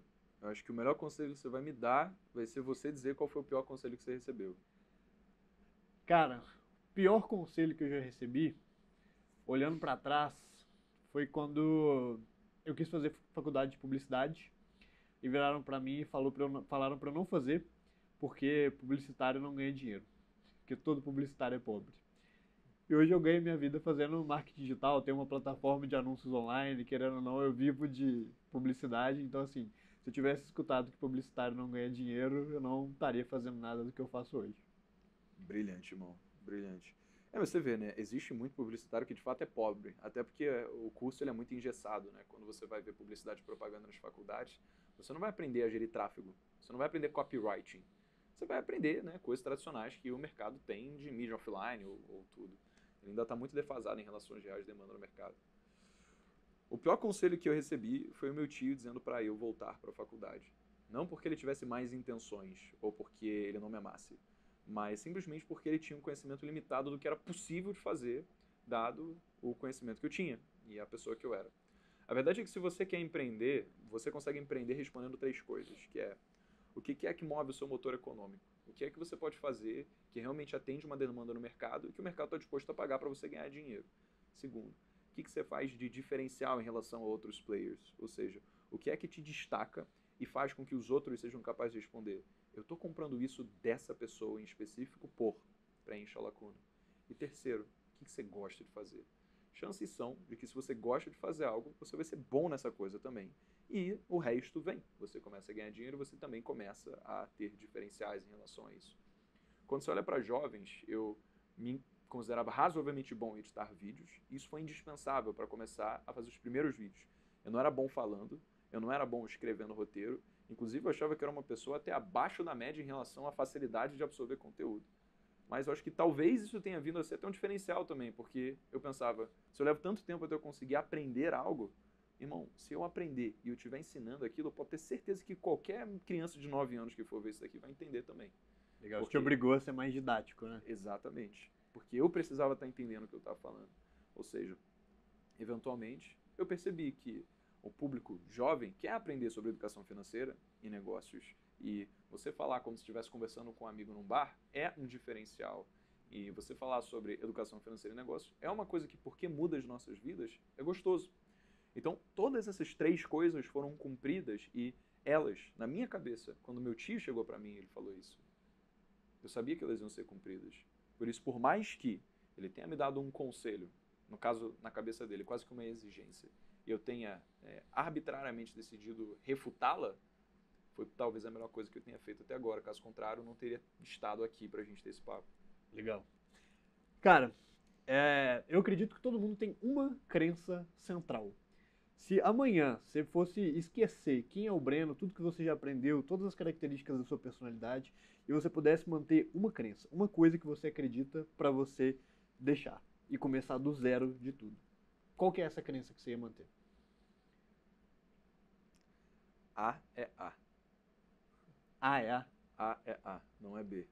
Se você está numa ilha deserta e você quer dizer que você vai conseguir sair de lá se você sentar e rezar para Deus, provavelmente você vai morrer nessa ilha. Mas se você considerar que você precisa tomar iniciativa para que você consiga quebrar uma árvore, cortar em pedaços e criar uma jangada, aí sim você vai ter uma chance. Hoje, a nossa sociedade ela funciona de forma que pessoas competentes, elas bancam pessoas que são incompetentes. Não que pessoas incompetentes elas tenham sido incompetentes porque elas querem. Às vezes, elas simplesmente não tiveram acesso a conhecimento que pudesse fazer com que elas, de fato, conseguissem desenvolver competência. Mas, hoje, na nossa sociedade, pessoas que acreditam que A é A, que usam da sua razão para se desenvolver e cada vez entregar mais valor para o mercado, são justamente aquelas que geram a riqueza que depois vai ser redistribuída para compensar aquelas que acham que A é B. Ou seja, razão acima de tudo. A gente precisa ter absoluta frio cálculo e raciocínio lógico para tomar qualquer decisão na nossa vida, sem que a gente busque ser movido por dogma, por crenças, por coisas que podem fazer com que a razão seja deixada de lado. Se a gente tem prédios, arranha-céus, se a gente tem empresas, se a gente tem desenvolvimento tecnológico, isso foi por conta da competência de pessoas que acreditaram que por meio da sua razão elas conseguiriam dar um passo à frente do mundo. E assim elas inovaram, assim elas se desenvolveram. Não foi por meio de pessoas que simplesmente sentaram, choraram, se tornaram vítimas, dizendo que é meu direito conseguir ter acesso a todas essas coisas. Foram por meio de pessoas que entenderam que se elas não levantarem a bunda da cadeira para trabalhar, o sucesso não vai cair no seu colo, o iPhone não vai cair no seu colo. Elas precisam ter responsabilidade sobre a sua vida. Então essa seria a crença que eu ia levar comigo. A é A. Cara, legal. Pra mim, cara, eu sou muito apegado ao conceito de crença limitante. Eu acredito de verdade que a única coisa que impede uma pessoa de ser alguma coisa que ela quer ser são as histórias que ela conta pra ela mesma. Então, se eu pudesse escolher uma crença central, que é uma coisa que eu levo pra mim, eu reforço muito na minha cabeça e eu falo essa frase pelo menos uma vez por dia, é que eu posso tudo. Porque a partir do momento que você acredita que você pode fazer qualquer coisa, cara, você não tem crença limitante. E várias vezes ao longo da minha história, eu reforcei isso. Então, por exemplo, o projeto lá de investimento da XP, que eu tive uma carteira de agente autônomo de 30 milhões de reais em 48 horas, cara, foi porque meu sócio virou para mim na época e falou, cara, a gente tem essa oportunidade aqui. Mas para essa oportunidade dar certo, eu preciso que você fique 6 meses estudando para fazer uma prova de mercado financeiro. Eu não entendia nada de mercado financeiro. Eu podia falar que não, cara, eu não vou conseguir porque eu não sei disso e tal. Só virei e falei, vamos. Na história do HackerEds, não teve nenhum momento em que a gente parou para se questionar se a gente seria capaz ou não de fazer uma ferramenta de marketing digital. Então, cara, para mim, até hoje, isso aí é a minha crença central. Eu posso fazer qualquer coisa, eu tenho absoluta certeza que se amanhã eu surtar aqui, quiser largar tudo, largar o HackerEds, deixar tudo para trás e falar, eu vou virar médico. Cara, eu vou sentar amanhã, começar a estudar para Enem, e você vai me ver formando em medicina lá. Porque eu sei que eu posso fazer qualquer coisa que eu quiser fazer. Essa é a minha crença central. Animal, irmão. E é isso, a partir do momento em que você entende que as coisas precisam partir de você, e não vai ser por meio da sua exigência ou por meio das suas necessidades que você vai ter a vida que você quer, você começa a reivindicar a responsabilidade pela sua vida e realmente conquistar essas coisas, né? Porque imagina, se hoje você senta a bunda no chão e você fala, a sociedade é injusta. Eu deveria ter o direito de conseguir ter acesso às melhores tecnologias, ou às melhores casas, ou aos melhores carros. Por quê? Por que tem gente que tem e eu não tenho? O que você está fazendo? Você está abrindo mão da crença de que você tem poder para conquistar você essas coisas. Só que a sociedade é matemática. Para você ter mais do que aquilo que você tem hoje, você precisa produzir mais do que aquilo que você produz. A conta não fecha se a premissa é invertida. Como é que você quer consumir mais do que aquilo que você por si produz? Você precisa ter conhecimento, por si vai gerar riqueza, que vai partir de você e vai ser escalada por meio do trabalho de outras pessoas que vão alimentar os seus próprios resultados e por isso você vai conseguir se tornar um grande empresário, você vai conseguir sentar a bunda para estudar e se tornar um médico e você vai conseguir fazer com que os seus sonhos se tornem realidade. Legal. Breno, tem uma pergunta aqui que é, qual que é a melhor idade para uma pessoa começar? Deixa eu fazer uma pergunta. Você conhece alguém que tem menos de 20 anos de idade e é muito bem sucedido? Conheço. Você conhece alguém que tem menos de 30 anos de idade e é muito bem sucedido? Conheço. Você conhece gente que tem menos de 60 anos de idade e é muito bem sucedido? Sim. Então, essas pessoas elas começaram muitas vezes em tempos diferentes, levaram tempos diferentes também. Todo mundo tem seu ritmo, todo mundo tem a sua velocidade. O modelo de ensino tradicional, ele ensina que a gente tem que seguir um passo a passo, que a gente vai entrar no 6º ano, vai para o 7º ano, a gente vai fazer algumas provas, vai tirar notas boas, e eventualmente, fazendo esse mesmo ciclo, a gente vai entrar para uma boa faculdade, passar de período, até a gente conseguir, lá nos nossos 23, 24 anos, conseguir um bom estágio. Depois, quando a gente se formar, a gente vai estar numa boa empresa, que a gente vai subir na escada corporativa. Quando a gente tiver nos nossos 30 e poucos anos, ter o nosso primeiro filho, mais perto dos 40, o nosso segundo. Depois, quando a gente tiver 65, a gente se aposenta. Como se todo mundo vivesse a mesma realidade e vivesse com o mesmo ritmo e precisasse passar pelas mesmas coisas. Mas, como você mesmo falou, as nossas experiências mudam, os nossos sonhos mudam. A gente vem de lugares completamente diferentes também. Então, quão ingênuo seria você assumir que a realidade de uma pessoa pode ser replicada para o resto de todo mundo? Às vezes, o conhecimento que você teve acesso hoje, outra pessoa teve há 20 anos atrás. E você começar hoje vai ser como se ela tivesse começado há 20 anos atrás. Mas pode ser que você se dedique por mais tempo, você tenha acesso a outras oportunidades e você consiga ter muito mais resultado do que ela que começou há 20 anos atrás. Existem pessoas que realmente se tornam bilionárias em 3 anos. Faz parte. Tem gente que nunca vai conseguir ganhar R$1 bilhão se somar tudo que ela vai ganhar para o resto da vida. O que a gente tem que considerar é entender que a gente precisa dormir na cama todo dia se perguntando o que foi que eu aprendi hoje. Não se comparar com a realidade de um moleque no interior de não sei onde, que tem 15 anos de idade e já está faturando R$1 milhão. Não porque você não deva se comparar com as outras pessoas. Você não deve se comparar com pessoas que são mais novas do que você e dizer, ah, ele está antes de mim, ou ele começou antes de mim. Não. Você tem que se comparar com o resultado. Você tem que ouvir pessoas que você olha para elas e você pensa, o que eu consigo extrair de valor dessa pessoa? O que eu consigo aprender com ela? Ao invés de se bater porque você já está velho demais, ou porque você já viveu demais, ou porque você está novo demais. E você começa a arranjar desculpas do porquê você não chegou onde você quer. Se você olha para as pessoas que são muito novas e fala, ah, eu estou velho demais para isso, você não entendeu o jogo. Essas pessoas que são muito novas, elas conseguiram ficar bem-sucedidas muito novas, o que significa que é possível você fazer em pouco tempo. Você tem que olhar para as outras pessoas como fonte de inspiração e não como uma forma de você bater em si mesmo dizendo que não dá mais. Então, eu vejo que você precisa se comparar com os outros única e exclusivamente para aprender o que fez elas gerarem os seus resultados, não com onde elas nasceram ou qualquer idade que elas têm. Cara, legal. Aquela frase, né? O melhor dia para começar foi ontem e o segundo melhor dia para começar é hoje. Essa crença ela vem muito por parte de pessoas mais velhas que assistem por pessoas super novas, ganhando muito e se dando muito bem na vida e falam, ah, tá tarde demais para mim. Mas, cara, essa pessoa não para pensar também a alavancagem que ela tem por ela ter a experiência que ela tem, por ela ter a maturidade que ela tem, por ela ter a paciência que ela tem, por já ter vivido tudo que ela viveu, e que isso poderia ser uma vantagem muito maior do que um cara que tem 18, 19 anos, que está começando agora, que não tem essa maturidade, que não viu tanta coisa passar, né? É muito mais ansioso em relação a resultados. Então, assim, o segundo melhor dia para começar é hoje, né, Breno? E falando de começar, eu queria te perguntar também se você mudaria alguma coisa, se você fosse começar do zero hoje, mesmo objetivo, mesma jornada, mas com a cabeça que você tem hoje, o que você faria de diferente? Na trajetória, lá atrás? É. Porra, mudaria muita coisa, irmão. Se fosse escolher uma. Uma? Se fosse escolher uma, seria a forma como eu tratei algumas pessoas que eventualmente saíram e não precisavam. Meu pai, ele falou lá para trás, trate todos bem, mas nem sempre eu vivi de acordo com isso. Acho que eu precisei mais ter a consequência dos problemas que foram gerados por meio de eu não seguir esse ensinamento que meu pai deixou, do que de fato colher os frutos de ter vivido uma vida onde eu sempre apliquei isso. Então, tem uma galera que fala, eu não mudaria nada, porque tudo que eu passei foi responsável por me trazer até aqui. Mas se você é ofensivo com alguém, se você fala mal de alguém, se você faz algo que realmente pode fazer a vida de outra pessoa pior, você deveria se arrepender disso. Você fez algo errado. E por que a gente deveria vestir algo que a gente fez de errado como uma medalha? Só que a gente precisa encarar que o passado está no passado, não tem nada que possa ser feito, além da gente deixar de continuar insistindo nos nossos erros. E se eu tivesse uma máquina do tempo, eu mudaria essas coisas. Hoje eu não posso mudar. Eu posso mudar a forma como eu quero ser a partir daqui. Mas se eu considerar que a gente deve olhar para trás e responder, putz, o que você mudaria? De fato, cara, acho que tem muita coisa que poderia ter sido melhor. Cara, legal. Pra mim, eu acho que eu teria metas. E eu me apegaria muito a essas metas. Eu acho que eu perdi muito tempo fazendo as coisas por fazer sem ter um objetivo naquilo.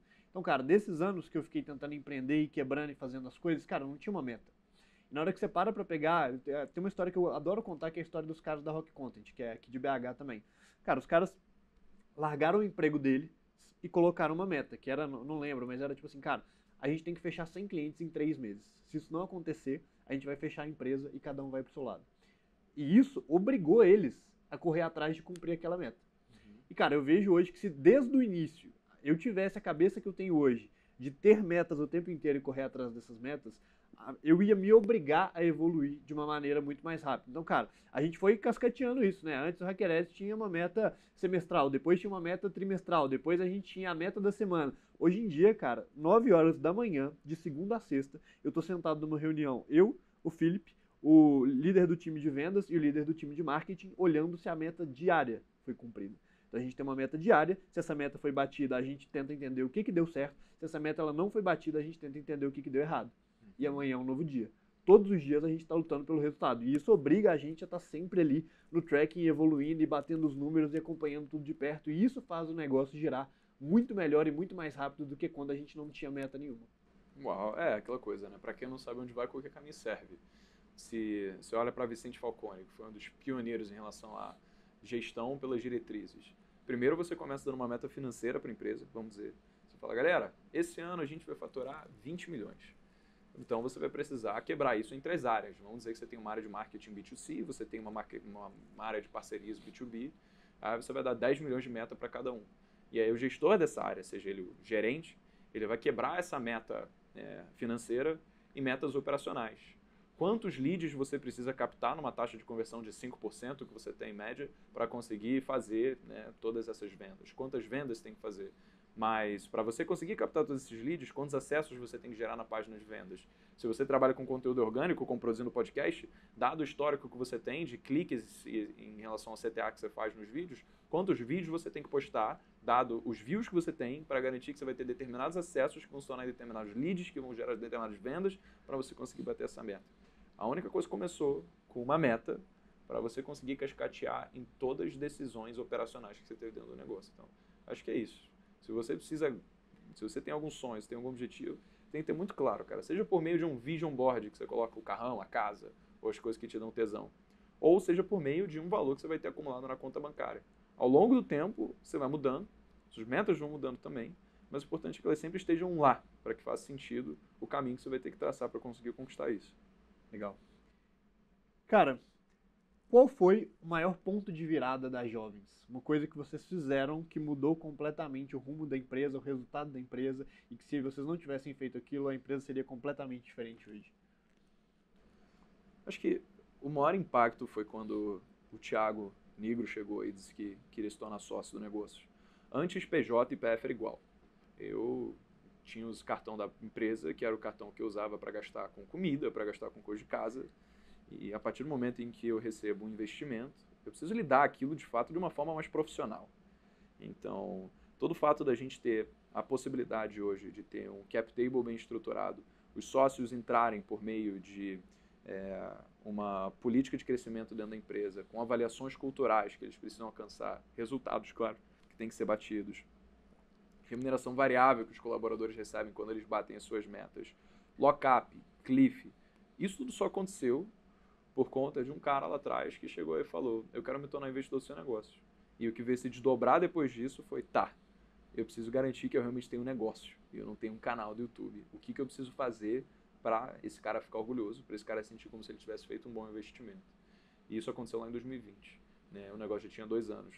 Então, eu acredito que esse tenha sido o maior ponto de virada da empresa para que, de fato, ele deixasse de ser um canal do YouTube e realmente começado a ser tocado como um negócio. Cara, legal. Na história do HackerEds, definitivamente foi aprender que uma boa ideia é capaz de virar o resultado de uma empresa.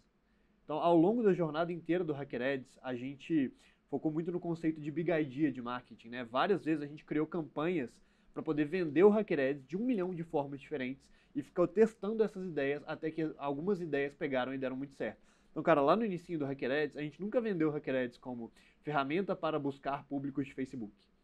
A gente vendia como a forma de encontrar os públicos secretos do Facebook Ads. Isso é uma big idea de marketing, uma coisa que gruda na cabeça das pessoas, que gera curiosidade e que fez a gente viralizar. Foi a primeira ideia nossa que viralizou.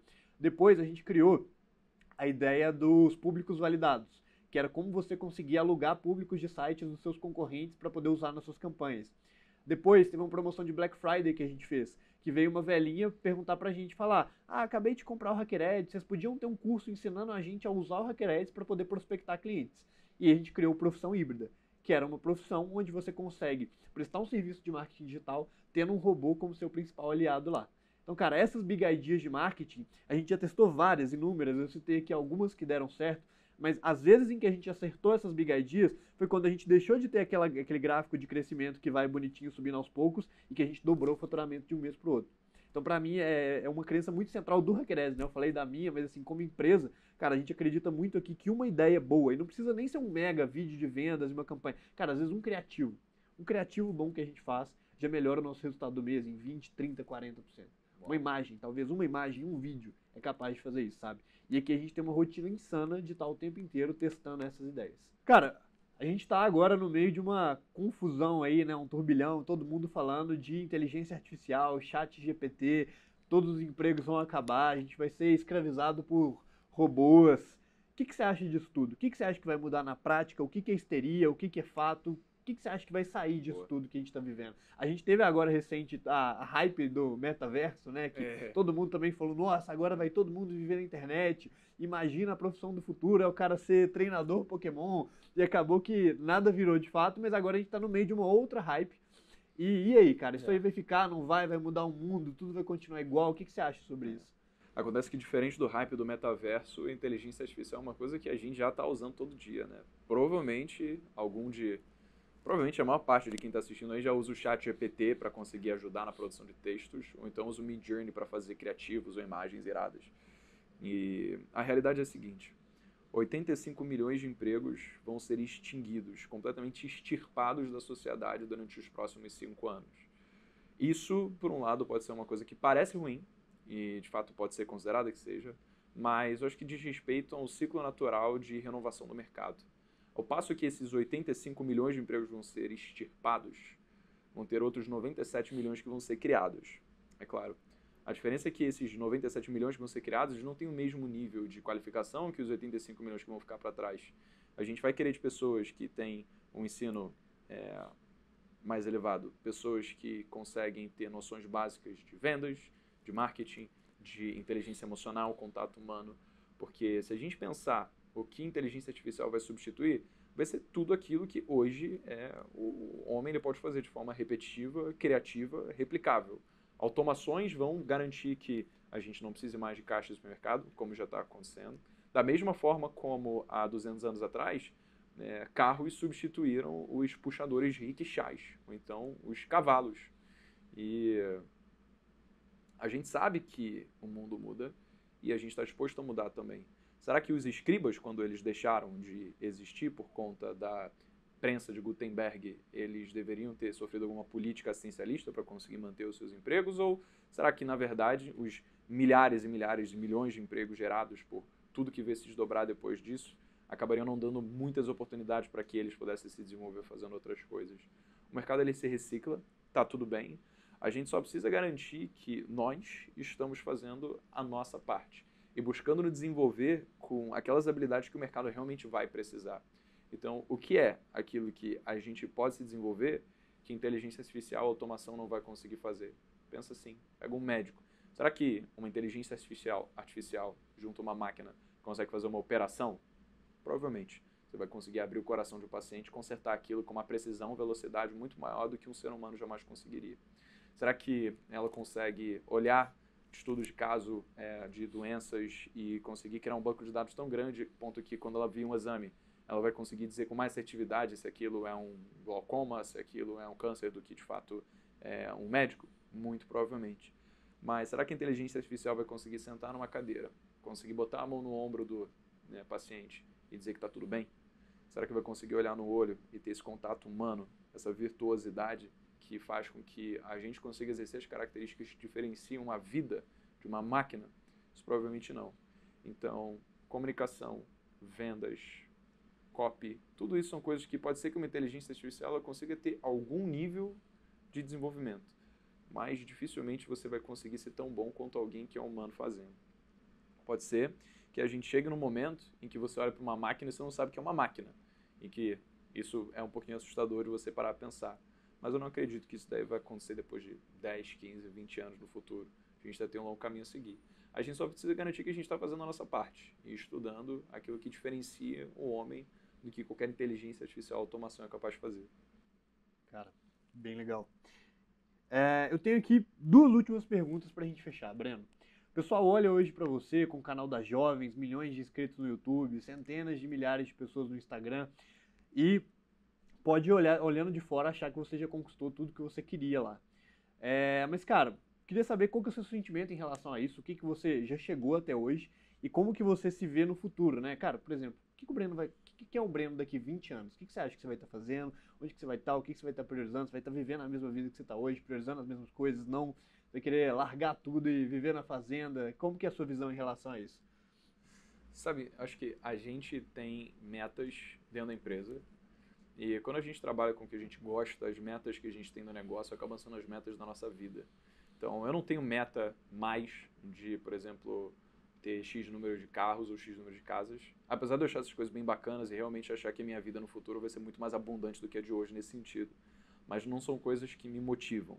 Para mim, a única coisa que faz sentido, dado que né, eu já pude ter o privilégio de viver a maior parte das experiências que permeiam aquele que diz que alguém tem sucesso ou não, é saber que eu tenho uma estrutura que faz com que as pessoas que trabalham comigo saibam com que a minha empresa seja um veículo para que elas realizem seus próprios sonhos. Então, se elas querem ajudar a família, ou fazer uma viagem, ou comprar o carro, a casa, ou qualquer outra coisa, pagar uma cerimônia de casamento que seja, elas precisam ter as jovens como lugar que vai conseguir conceder isso para ela, seja em relação a salário, seja em relação a remuneração variável, seja em relação a equity, seja em relação a algo que não tem nada a ver com dinheiro, mas até a desenvolvimento humano e pessoal. Se eu consigo garantir que a empresa que eu criei, ela funciona sem mim e se perpetua, de forma que todas as pessoas que entram nela podem usá-la como um veículo de enriquecimento próprio, tanto financeiro quanto pessoal, então eu consegui criar o meu objetivo. Então daqui a 20 anos, eu só quero garantir que isso aqui que eu criei tá vivo, que o propósito não morreu e que as pessoas estão cada vez mais afincas em querer construir esse propósito junto também.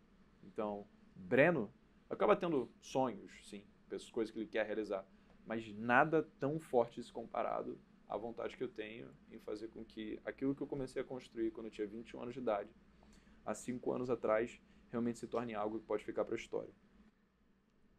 Cara, concordo demais com essa visão sua, porque na hora que a gente tá bem no início lá, né, igual você falou, quando você tava fazendo freelancer de vídeo, cara, o que que a gente quer? Pô, a gente quer ter um salário legal, a gente quer sair pra comer num lugar legal, a gente quer ter um carro legal, quer ter uma casa legal, quer viajar, mas pensando no longo prazo, hoje pra mim faz muito mais sentido pensar no sentido que eu te falei que nada faz a gente amadurecer tão rápido e crescer tão rápido quanto empreender. Então, cara, o que que eu vou estar fazendo daqui 20 anos? Cara, a mesma coisa que eu estou fazendo hoje. Só que eu quero olhar pro Igor de hoje, dessa gravação aqui, eu quero assistir esse vídeo da entrevista com o Breno e me considerar uma criança. Falar, puta, cara, esse Igor dessa época aí não sabia nada de gestão. Tinha um negócio pequeno que ele achava que era gigante, não era nada. E pra mim eu não penso tanto em termos financeiros, tipo, nossa, eu quero ser bilionário, quero ter um jatinho, quero ter 35 casas. Só que eu quero ser muito melhor lá na frente do que o que eu sou hoje. Talvez para eu conseguir isso, eu vou ter que criar uma empresa gigante. Para conseguir isso, talvez eu tenha que ficar bilionário. Mas isso para mim é muito mais consequência de um processo de para mim hoje é, cara, se eu tiver todo dia levantando da cama e vendo que eu tô melhor do que ontem, e fizer isso durante 20, 30, 40, 50 anos, eu vou estar rico lá na frente. Eu vou estar com dinheiro para nunca mais ter que preocupar com dinheiro pelas próximas 7 gerações. Mas eu, enquanto Igor, que na minha vida que vai começar a durar e morrer, pra mim é legal olhar pra trás e falar, caraca, eu cresci nesse processo. Então é muito mais isso, né? Deixa de ser a pirâmide de Maslow ali, dos interesses básicos, quero ter uma casa e tal, e é muito mais a questão da autorrealização. Você olhar pra trás e falar, caraca, eu tô crescendo, eu continuo crescendo e eu cresci esse tempo todo. O que é legal também, eu acho que, pô, eu já tive a experiência de comprar o carrão, você já teve a experiência de comprar o carrão, E é legal, mano. E é bacana. É legal você sentir como se o trabalho duro que você deu tivesse vingado. O que acontece é que, a partir do momento em que a gente coloca como sentido do que a gente faz conquistar um bem como esse, e a gente conquista, então, de repente, o sentido do que a gente fazia deixou de existir, porque a gente já conquistou ele. Então, é preciso que a gente comece a buscar outros ideais, outros objetivos, que, para se sustentar, às vezes precisam até ir além da gente. Porque, se eles não forem além da gente e a gente continuar conquistando, a gente pode simplesmente acabar sendo como várias pessoas que, pô, tem tudo, mas sentem como se não tivessem sentido no que fazem. Às vezes acabam fazendo como o sentido da sua vida, fazer a vida de outra pessoa pior, mesmo que elas tenham abundância financeira. Então, acho que quanto mais objetivos a gente tiver, sejam eles relacionados a bens materiais que a gente tem, a quanto de dinheiro a gente quer ter no banco, ou em relação a como quer fazer a vida de outras pessoas melhor, ele sempre tem que estar lá, para que não chegue no momento onde a gente cai na armadilha de achar que a gente já conquistou tudo, e agora fala, e o que eu faço agora? O que mais eu vou fazer? E aí, de repente, você perde o sentido de viver, porque você já fez aquilo que você queria. Legal. Pra gente finalizar aí com uma recomendação de conteúdo para quem tá assistindo a gente, queria que você me contasse qual foi o melhor livro que você já leu e por quê. Boa. A gente vive numa sociedade que depende de pessoas. Hoje, a gente está conversando com pessoas, a gente faz uma empresa com pessoas, a gente não consegue construir nada que seja foda sem que a gente tenha pessoas boas que estão do nosso lado construindo aquilo com a gente também. Então, independentemente de quais são as ferramentas que a gente vai poder ter ao nosso dispor, com inteligência artificial, com uma capacidade insana de processamento, com computadores quânticos, com automação, a gente sempre vai precisar lidar com outros seres humanos. Eu acho que o melhor livro que mudou minha vida em relação à forma como lidar com pessoas foi Como Fazer Amigos e Influenciar Pessoas, Dale Carnegie. É um livro que talvez não tenham nem 300 páginas, mas ele fala sobre coisas tão básicas e princípios tão simples que você começa a ver qualquer interação pessoal de forma diferente. Você começa a entender que a melhor forma de você ganhar uma discussão é você evitando essa discussão. Você começa a ver que é importante, quando alguém fala o nome dessa pessoa, você lembrar desse nome. Você começa a ver que é impossível que você consiga ter respeito contra a pessoa se você quer exigir algo dela, sem que você de fato tenha buscado saber o que está acontecendo na sua vida antes, como que você pode dar alguma coisa para ela antes de esperar receber algo em troca. Então, esses foram só alguns princípios que, para mim, fizeram tanto sentido na minha vida e que mudaram completamente a forma como lidar com outras pessoas e que também refletiram no meu negócio, refletiram com o dinheiro que eu ganhei e, possivelmente, refletiram nos relacionamentos que eu tive. Então, acho que se tivesse algum livro, qualquer pessoa ler, de longe seria esse daí. Legal. Cara, pra mim, logo ali, né, na época que eu já te contei, que meus pais tinham quebrado, eu tava fazendo faculdade, não tava conseguindo pagar a faculdade, eu tive que sair da faculdade ali, eu fiquei sem nada pra fazer, né, que eu tava fazendo estágio, o estágio que eu tava fazendo eu tive que sair do estágio, porque eu não fazia faculdade mais, e eu tava em casa parado. Eu tinha um amigo que tava trabalhando na Fiat na época, tava ganhando uns 4 mil por mês, que isso em 2011, você imagina, era muito melhor do que é hoje. E, cara, não tinha dinheiro nenhum e eu pedi um Kindle pra ele de presente de aniversário. Ele me deu aquele Kindle, eu abri o Kindle e a primeira coisa que eu fiz, na loja do Kindle tem alguns livros ali que são gratuitos, né? E o primeiro livro que eu li naquele Kindle que eu ganhei de presente no momento que eu tava mais perdido da minha vida, foi aquele livro do Napoleão Hill, A Lei do Triunfo. E, cara, se eu fosse resumir, aquele livro fala 1 milhão de coisas que até hoje eu leio ele, já li 1 milhão de vezes e não paro de aprender. Mas pra mim, o principal, cara, que mudou minha cabeça desde aquela época, ele fala muito dessa questão também de visualização, sabe? E acho que isso foi muito banalizado, muita gente interpreta isso da forma errada, lei do segredo e tal, mas, cara, eu tenho o hábito de visualizar tudo que eu quero na minha vida. Então, sei lá, cara, quando as empresas começaram a dar certo, eu tinha lá 23 para 24 anos e 5 anos antes disso, eu já repetia na minha cabeça várias e várias vezes que quando eu tivesse 25 anos, eu ia morar sozinho e ia ter um carro. Quando eu tiver 25 anos, eu vou morar sozinho e vou ter um carro. Quando eu morar sozinho, eu repeti isso infinitas vezes na minha cabeça. Antes de, com exatamente 25 anos, eu morar sozinho e ter um carro. E eu já perguntei isso uma vez para uma hipnoterapeuta, eu falei com ela, mas se eu tivesse falado que era antes, ia ter sido antes? Ela só olhou para mim e falou, E, cara, isso foi se repetindo ao longo da minha vida. Então, cara, muitos meses antes de eu vender empresa, eu não só ficava tipo, eu quero vender empresa, eu quero vender empresa, eu quero vender empresa, mas eu imaginava isso num nível que já aconteceu de eu estar no banho, e de eu estar tão concentrado visualizando aquilo que eu comecei a chorar no banho. Que eu estava imaginando uma cena de eu contando para minha família que eu vendia a empresa, e aquela cena na minha cabeça naquele momento era tão real que eu começava a chorar no banho. Então, cara, pra mim, visualizar as coisas de uma forma intensa nesse sentido, não é só você ficar repetindo, mas você visualizar aquilo numa intensidade tão grande que você está vivendo aquilo de fato, viabiliza muito você conseguir moldar a sua cabeça para aquilo acontecer. E isso eu aprendi naquele livro lá atrás, quando eu não tinha dinheiro nenhum, quando eu estava sem faculdade, sem estágio, por conta de um livro por conta de um Kindle que esse amigo meu me deu de presente. Então esse livro mudou minha vida, assim, com certeza. Fechado, Breno? Isso aí, mano. Então, cara, te agradecer pelo papo aí. Deu pra gente trocar muita ideia, fazer muitas perguntas. O Breno é um cara que sempre que eu tenho alguma filosofia maluca da vida, eu mando um áudio pra gente poder discutir. E, cara, quis te trazer aqui justamente pra gente fazer um podcast, um formato um pouco mais diferente, a gente discutir algumas ideias. Acho que foi incrível. Queria que você deixasse pro pessoal aí um recado final, onde que o pessoal pode te achar, pra gente finalizar mais esse episódio aqui. Boa, sem delongas e recado final. Se chegou até aqui e não deu o like, você tá errado. Então, se você aprendeu alguma coisa, deixa o like embaixo, comenta qual foi o maior aprendizado que você teve também. E se você tem alguma pessoa que você acha que poderia se beneficiar desse conteúdo, fala, putz, assisti lá o podcast da Hacker, foi insano. E marca o Igor também, porra, ajudar ele a crescer, porque, cara, uma pessoa incrível, se você tá acompanhando ele com o conteúdo que está sendo feito aqui, toda essa empresa, você certamente está no caminho certo. Então, ele é uma pessoa que já tem muito sucesso, ele já conseguiu conquistar a maior parte do que a maior parte das pessoas jamais desejaria na sua vida, e pelo simples de você estar aqui agora acompanhando isso, pode ser a sua realidade também. Mas, vamos viver pela lei da reciprocidade. Então, deixa o like aí, comenta, e é isso, sem mais. Então, fechado. Pessoal, obrigado por terem assistido até aqui.